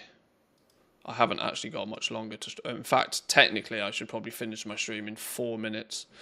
So let's see if we can get one last team blasted through. Took way too long messing around earlier, actually looting these rares. I should have just probably done a blast of them, get my Mechanica kills in, and then go back and cherry pick some loots. Thwack or Tally. Well, double trouble over here.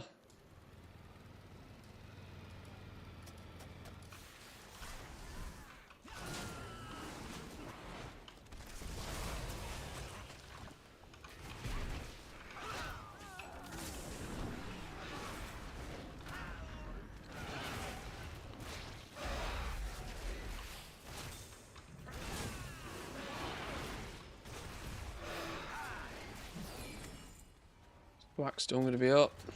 I'm going to go this way in case Swigs is spawned. No. Dark Fuse is flying drones around this place. Grab some leftover fireworks and take them out with a bang.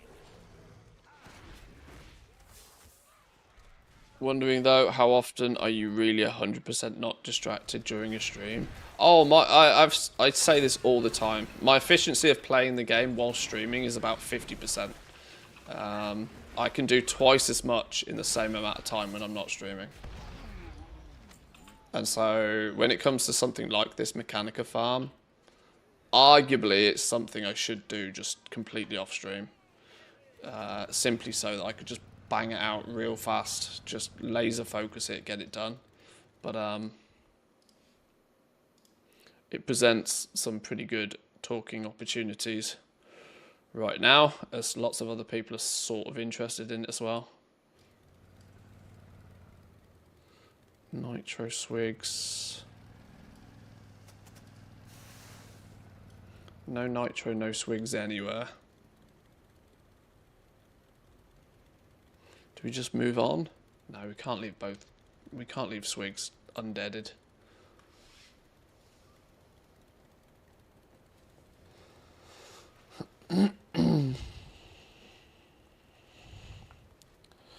Yeah, most people are very tech illiterate. If it doesn't just plug and play, and even if it does just plug and play, sometimes it's far too much like hard work. Is that Galagio on this realm? Should we give that a go? Bonus kill's a bonus kill. Dark Fuse is flying Oh shit, where'd he go? around this place.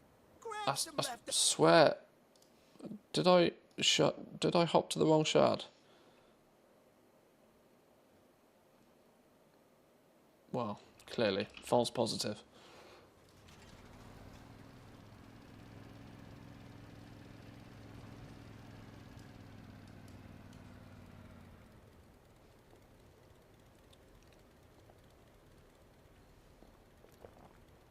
Even as somebody who's worked in IT for 20 years, I still prefer PS5 for gaming over PC. Plug and play, like you said. Yeah, I mean, there's definite value to that. If you know, some people love a good tinker, you know, tweaking stuff to try and get stuff, you know, there is a higher ceiling of opportunity with PC gaming, but the question is do you really want to spend your time tinkering, or would you rather just sit down, go beep, and just pick up a controller and play? I mean, I get the, you know, I get console gaming, why it's a, I mean, I have a PS5 sat down here that I haven't actually even opened yet, but like, it's, it definitely has its perks. Swigs.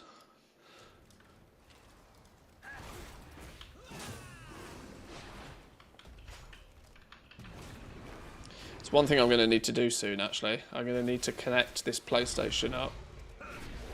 Hook the PS5 up into my monitor. And see if we can get it hooked in through the stream as well. It'd be good to be able to stream from the PS5 as well. I've got an Elgato capture card, 4K capture card, so should be possible. Not that Twitch will give us the ability to stream in 4K yet, but...